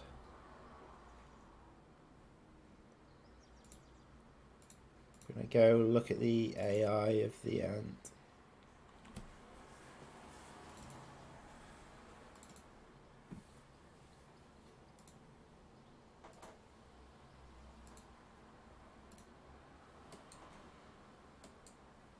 It's not thinking anything. It's stuck somewhere in its behavior tree. If I move you, does that help?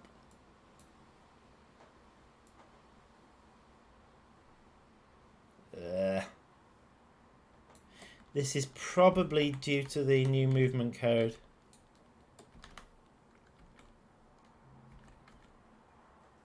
Probably, but I can't be absolutely sure.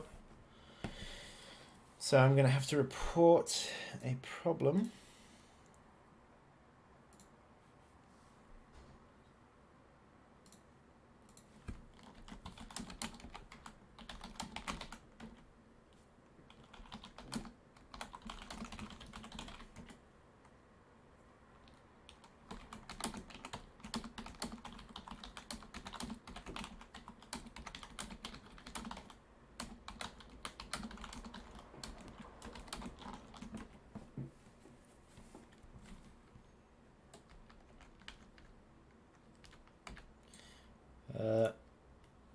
I don't think there's much information we can get from it.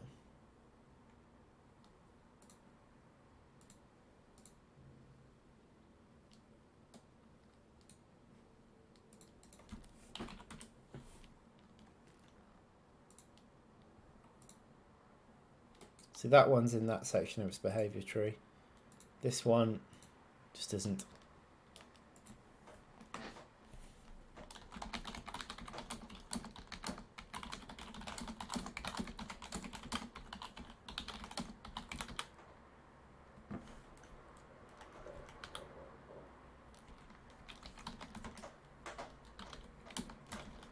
Oh, I know what it is. I know what it is. And I'll explain to you in a second.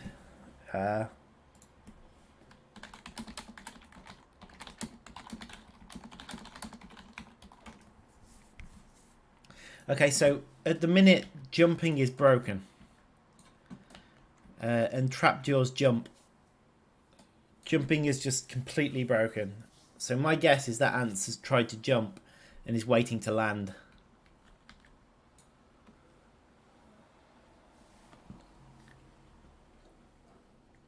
So each time my trapjaws get low on health, which I guess... See that one, it's not low on health, but it does restore health when it jumps. So that will be what that's tried to do. Help him out. I'm afraid there's only one thing I can do to help him out.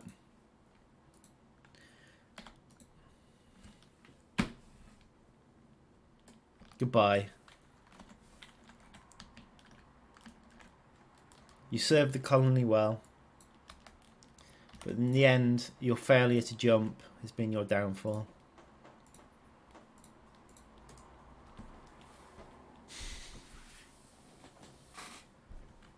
It's alright. A new, stronger trapjaw has been born in its place.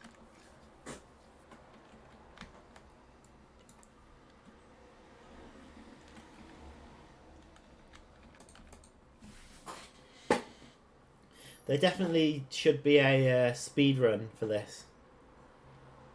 So you should get a massive points boost for speed running it. So you figure out the whole map and do it most efficiently.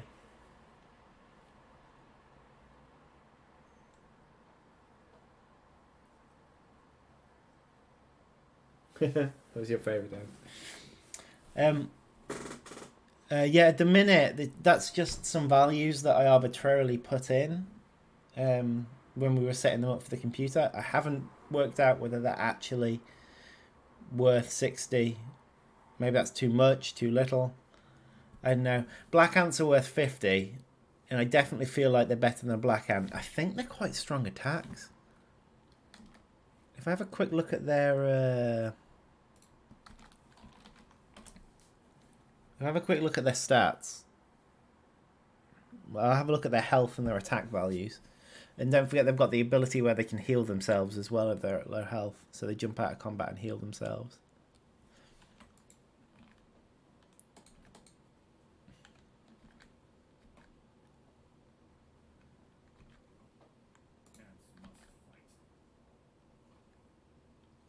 Although they are taking damage quite rapidly.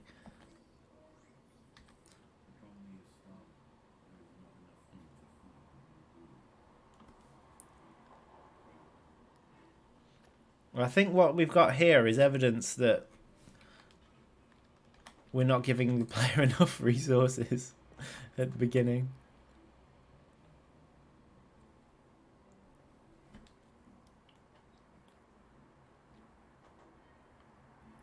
Yeah, I suspect they do a lot. They do a lot more damage, but they might have lower health. I can't really remember. It looks like they're taking damage quite rapidly.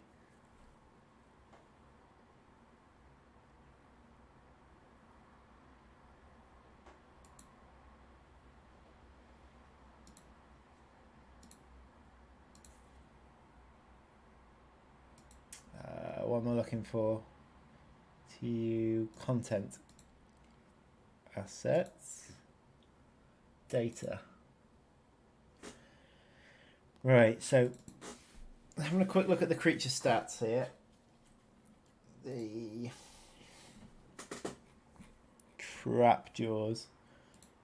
Okay, Trapjaw's health is 65, 75, 90. And their damage per hit is 6, 8, 11. So it's actually quite high, I think, compared to the Black Ant. Where's the Black Ant? Black Ant is 3.6, 4.4 and 4.4. But the Black Ant gets an attack speed boost when it gets to the end. But yeah, they're significantly more damaging than the Black Ants. They're actually more healthy as well, so they're probably too cheap. So maybe they should cost 70 for a tile or 80.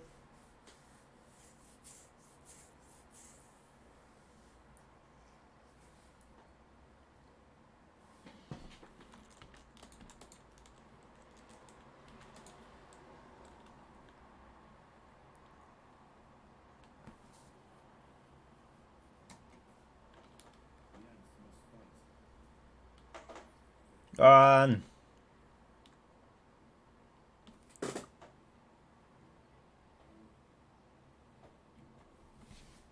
So I think I either need to give the player more resources to start with, or give more resources in this little area, because we were fine in that area. Maybe we need to give the player more resources in that one so they can take on the second one. I think the way I feel about this is they should be able to take on that one, then that one, then it's possibly should be more lucrative to go elsewhere. Maybe up here or over here.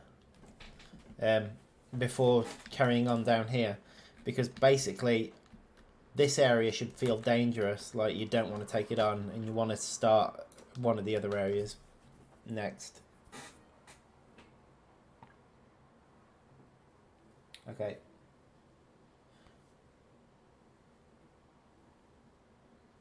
Let's have a look. Sorry, going back to chat.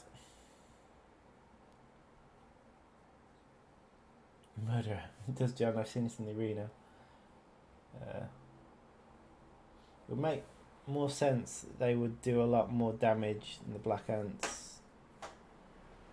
Look at those jaws. They could be like a glass cannon. A better idea for the strategy. Use black ants for the large numbers, including with trapjaw ants. Oh, do you mean allow the player to build black ants as well? Yeah, could do.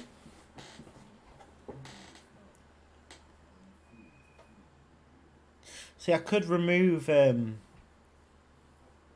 or even better, make it so the player gets leafcutter mages and trapjaws.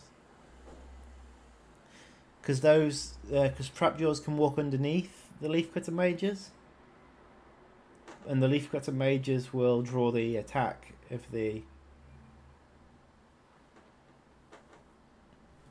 Problem with doing black ants and trapjaws is they can't stand on top of each other. So, as such, they'll be fighting for space around the target. At the minute, I've got wood ants in as well, which I'm meant to. And my thought process was the trapjaws can maybe tank the damage.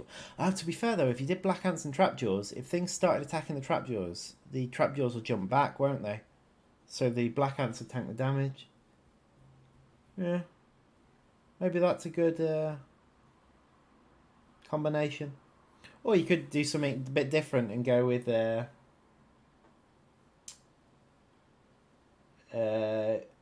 wood ant melee and trapjaws.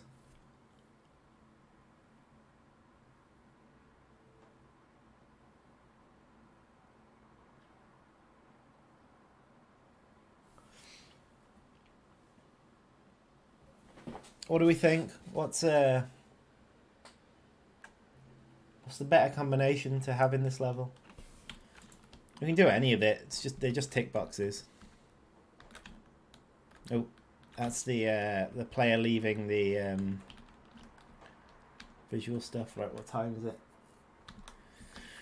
Okay, we got 20 minutes roughly left of this stream. I don't think they do, you know. I don't think trapjaws get anything particularly special at level 3. Maybe I can change that.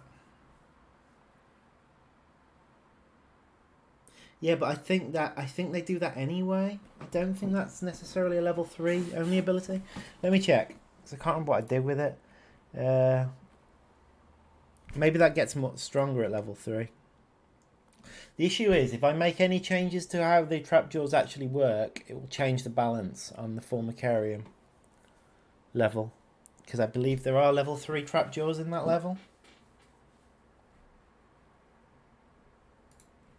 1 second. Okay, so let me have a look at the effects of the jump.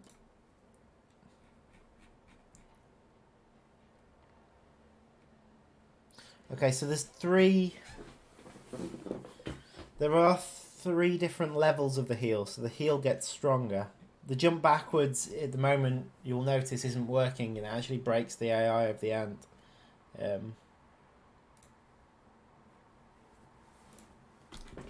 But we'll deal with that, don't worry about that. But the trapjaws, the heal,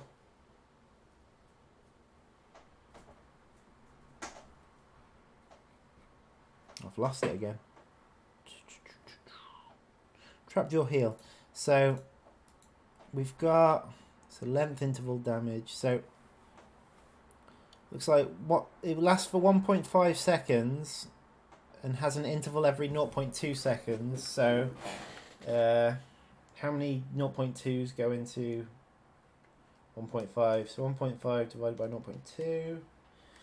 Okay, so there's going to be 7.5 ticks there, so probably 7 ticks. Looks like 7 times 3.5. Okay, so it looks like it heals for roughly 25 damage at level 1.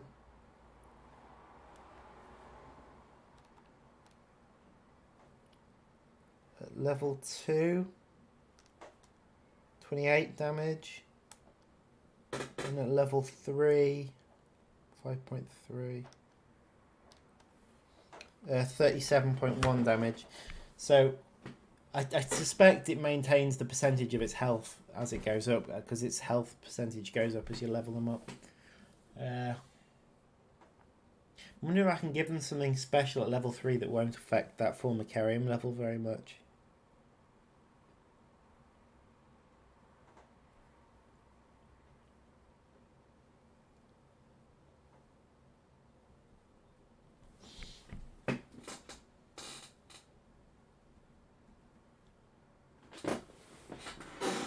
Have a good lunch. Should be able to trap yours and army ants and free by just saying. Right, yeah, I was thinking about this. And okay, so army ants, the issue with doing army ants in free play is that in reality they do not form nests like normal. Now, that's not to say that we couldn't do like a special species in free play, which might be the way to do it, which is you've got your Formica colony. Maybe if you select Formica in the drop down, some of the options are things like army ant Formica, and that just has the army ant set up but with a Formica queen, or Trapjaw Formica. Although Trapjaws aren't so difficult to do, if we made a Trapjaw queen model, we could potentially do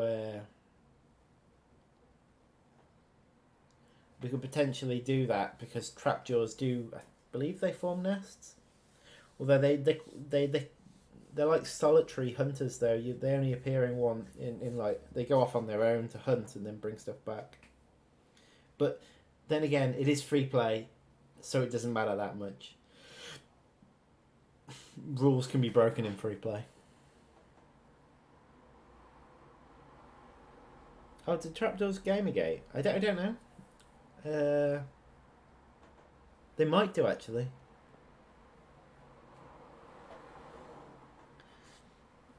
For those not knowing what Gamergate is, and we're not talking about the gaming Gamergate, it's where a queen, it's when a queen gets replaced on death. So if the queen dies, some of the ants will fight, and like the winner of the fight becomes the new queen, I believe. Is that right?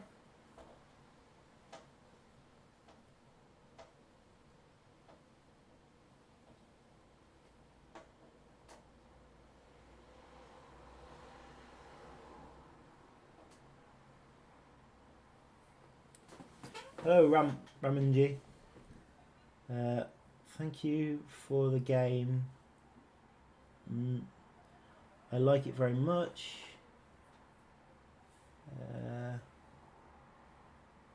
Some about a moment. I don't know what some of those words mean at the bottom, but I'm glad you like the game.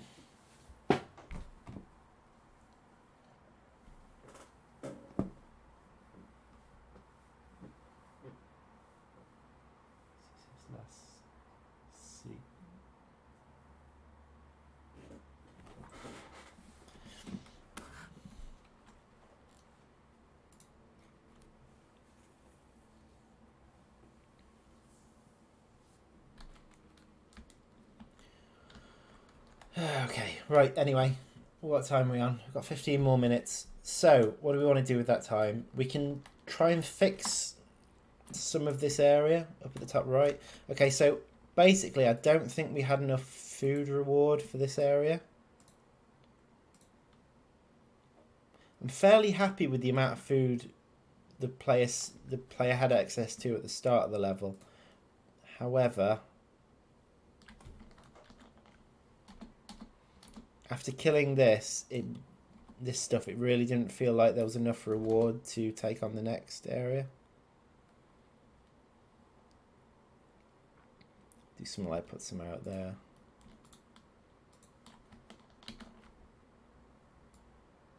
So yeah, we'll give the player a bit more incentive to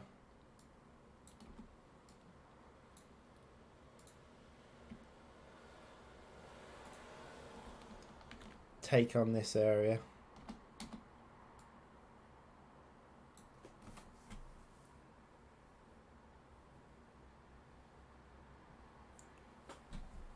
Okay, so there's a bit more food added to there. That should help out a bit. And there's not really much incentive to take that on at the minute. So I think I'll shove a few seeds into that section as well.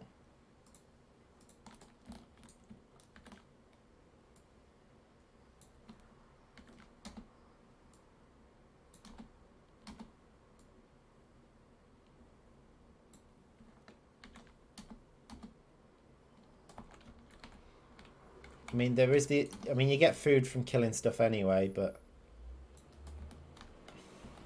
it's nice to incentivize things a bit more. Yeah, playtesting is going to be a big part of the development of this level.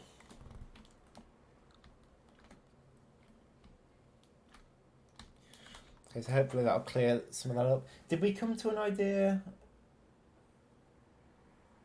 about which options we want in the nest?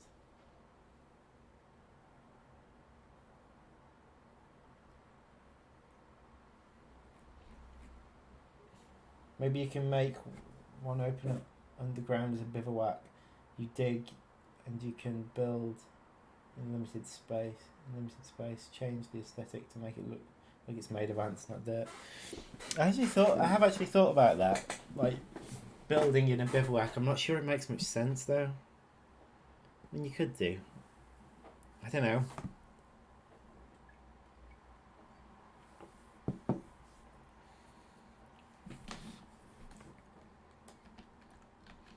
Figuring out how mechanics fit in is such a tricky one. We need to put some food down here as well.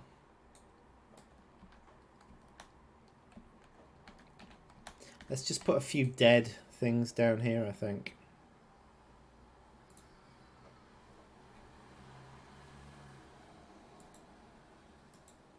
It's good fun working on these side levels.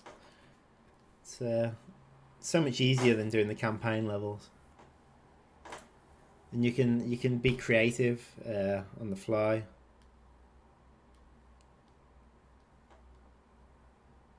Nope, stream's lagging. My computer's lagging actually, it's not just the stream.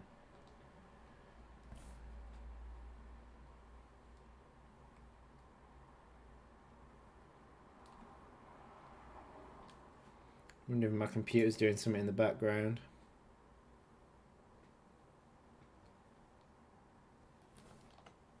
One sec.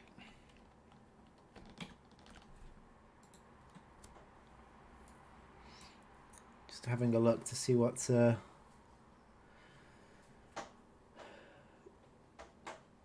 using up stuff.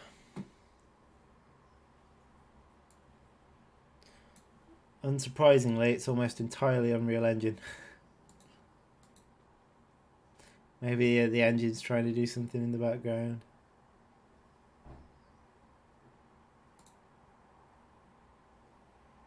Amazing how much memory Google Chrome uses.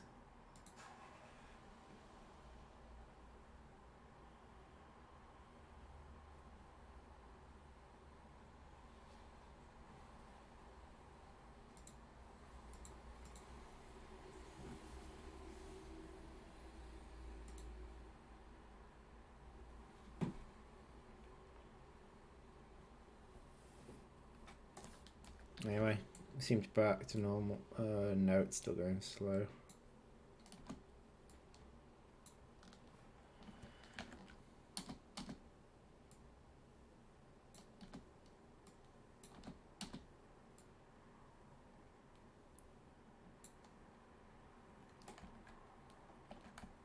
No, okay. Okay, we're back to normal. Okay. So once you did these two, I think I want to force the player out into a different area, really. So maybe then we think about the beach creatures. So this is the entrance to the beach area.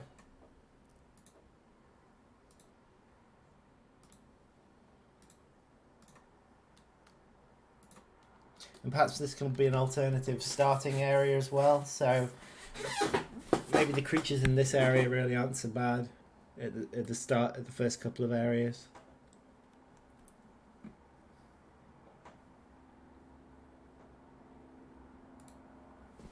I'm just going to close Chrome for a minute. I'll come back to the chat in a second.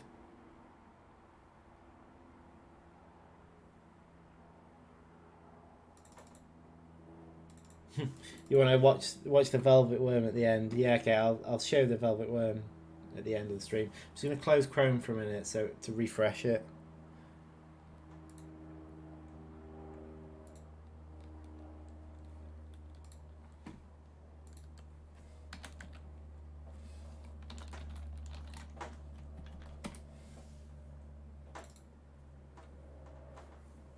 Alright, I'm back in the chat now. Hopefully that will have. I'm also going to pause my stream because I don't need to watch my own stream.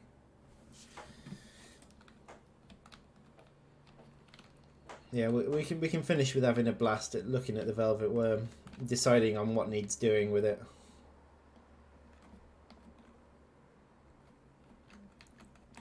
But before that, let's start putting in some.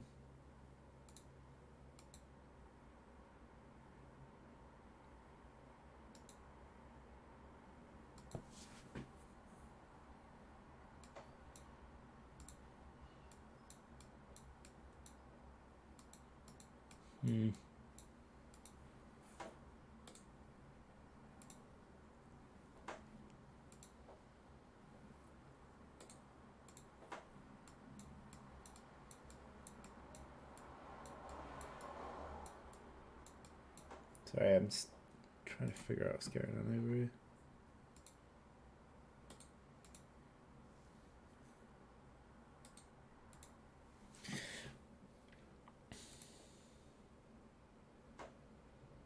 Velvet Worm Squad has entered the chat. Right. Okay, so.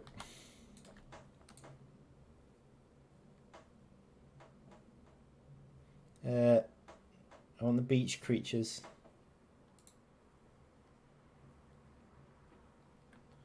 I think the smallest beach creature I've got is. Oh, that's. No, creatures. Beach. It's the hermit crab, isn't it?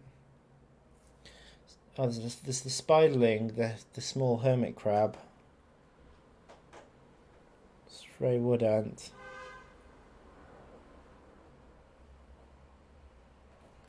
Ladybird. If you put ladybirds in the level, they immediately fly off. Oh, beach tiger beetle larvae. We should put a few of those in. God, okay, something's going wrong with my computer because it keeps going jumpy. I feel like it's going to need a restart. So anyway, what we'll do is we'll have a look at the Velvet Worm and then I'll end the stream there. So let's go to a different level. Save this level.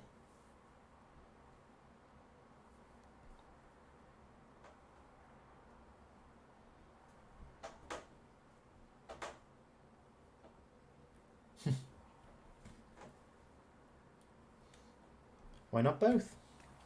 I'm just saving it at the minute and then we'll have a nosy. Okay, so where's this level called John Test level, I think.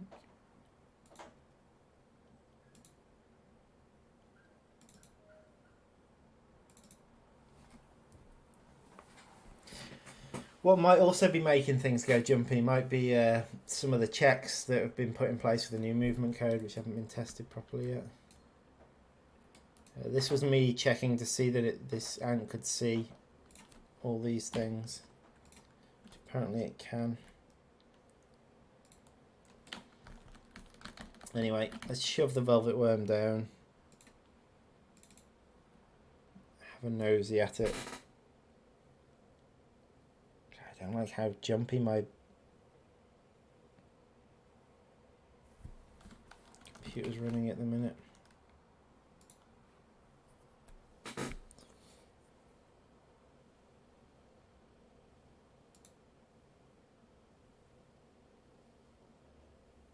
Might also be Visual Studio.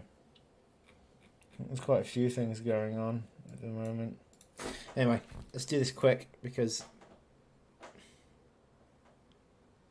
it's rainforest.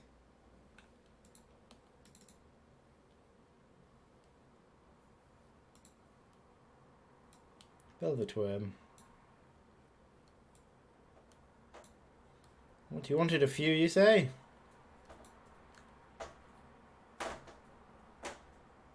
Gosh, he can't even jump here now.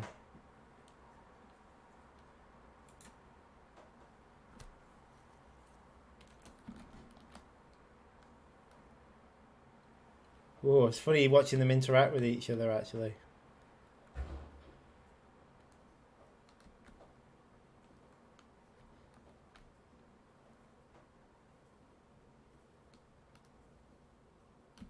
You see, during the attack animation, there's a few glitches. There's also a few glitches during the movement as well. I think basically, at some point, it moves its head, and it moves its whole rotation, and that rotates everything. So there's clearly some more work to do there.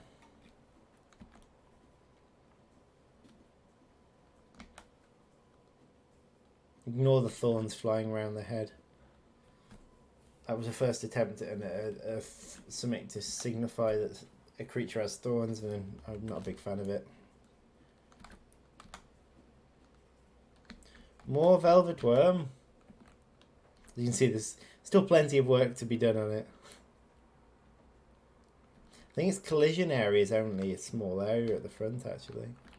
Another thing that we need to think about to do with the velvet worms is the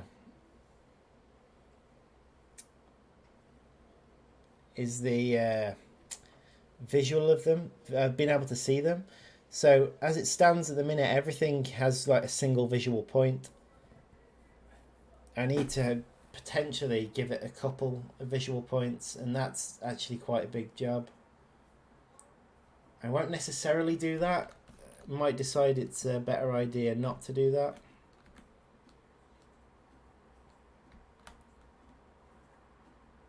God, it's glitching out all over the place.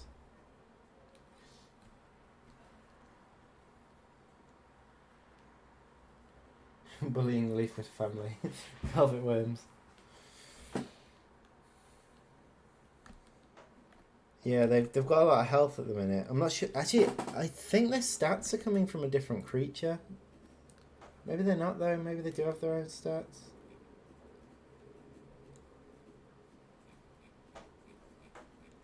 I wonder if they've got a death animation. I don't actually know.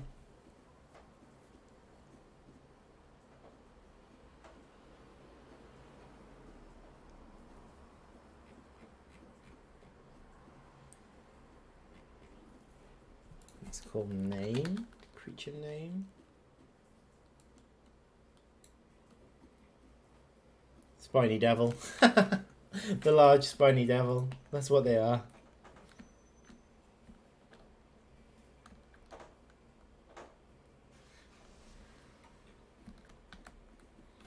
Well, good job this colony's infinite.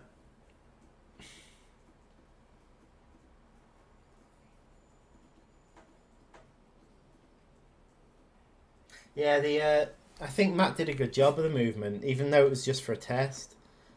I don't think there's that... obviously, the twitching needs to be fixed, but I don't think there's actually that much work that needs to be done on the movement. Maybe stop them going into walls and that sort of thing.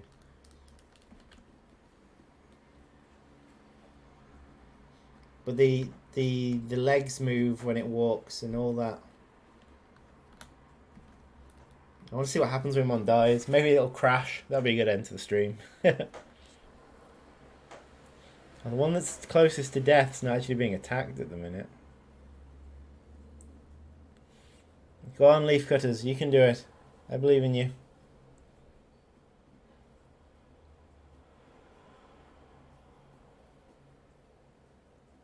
Did anyone see anything happen when it died?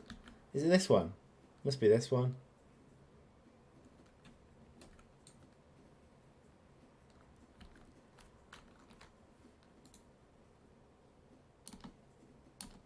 Right, just move it. Ooh, that's cool.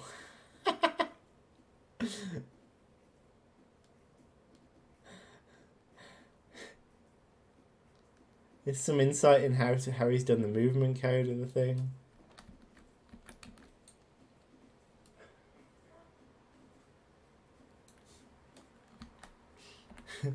Worm train. Choo choo choo.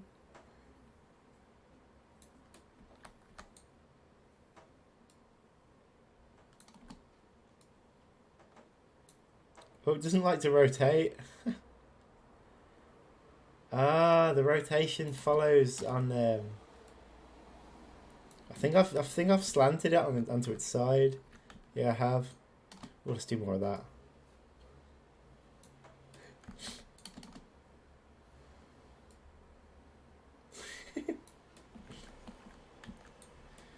Oh, this is so derpy.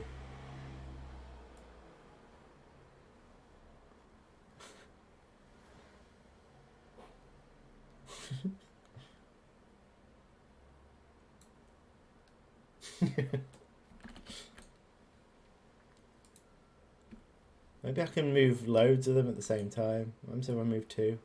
Hey!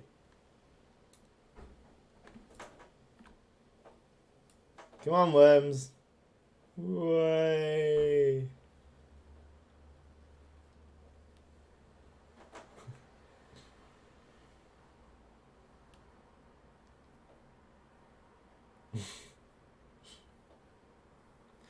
Yeah, I. This isn't really productive, is it?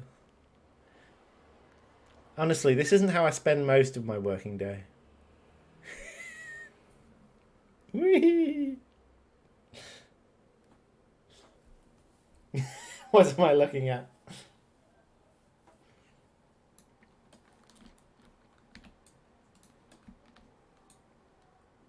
Fly the queen. The queen has dominion over her domain.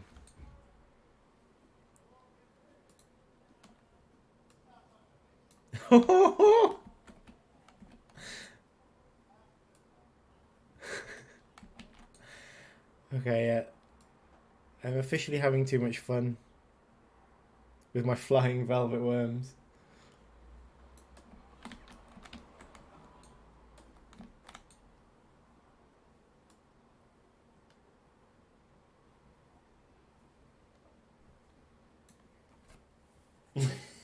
Dragon worm. Yeah.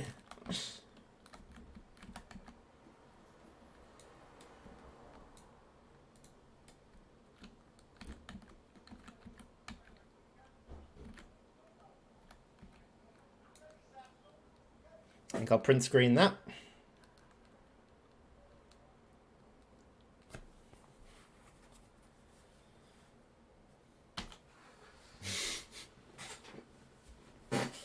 Chinese dragon worm.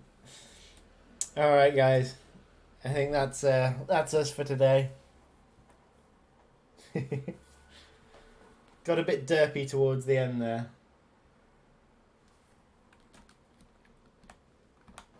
It is a cool pose, isn't it?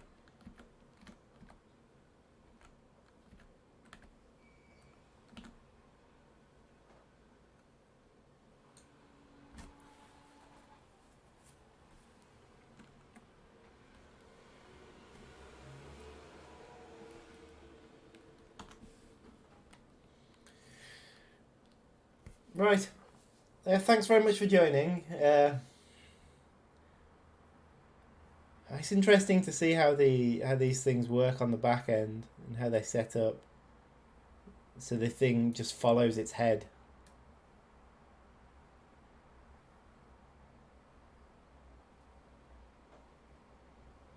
Thanks for joining. I'll see you next week.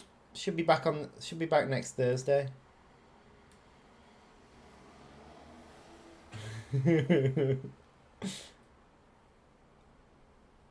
Yeah, we'll be back next Thursday for more stream.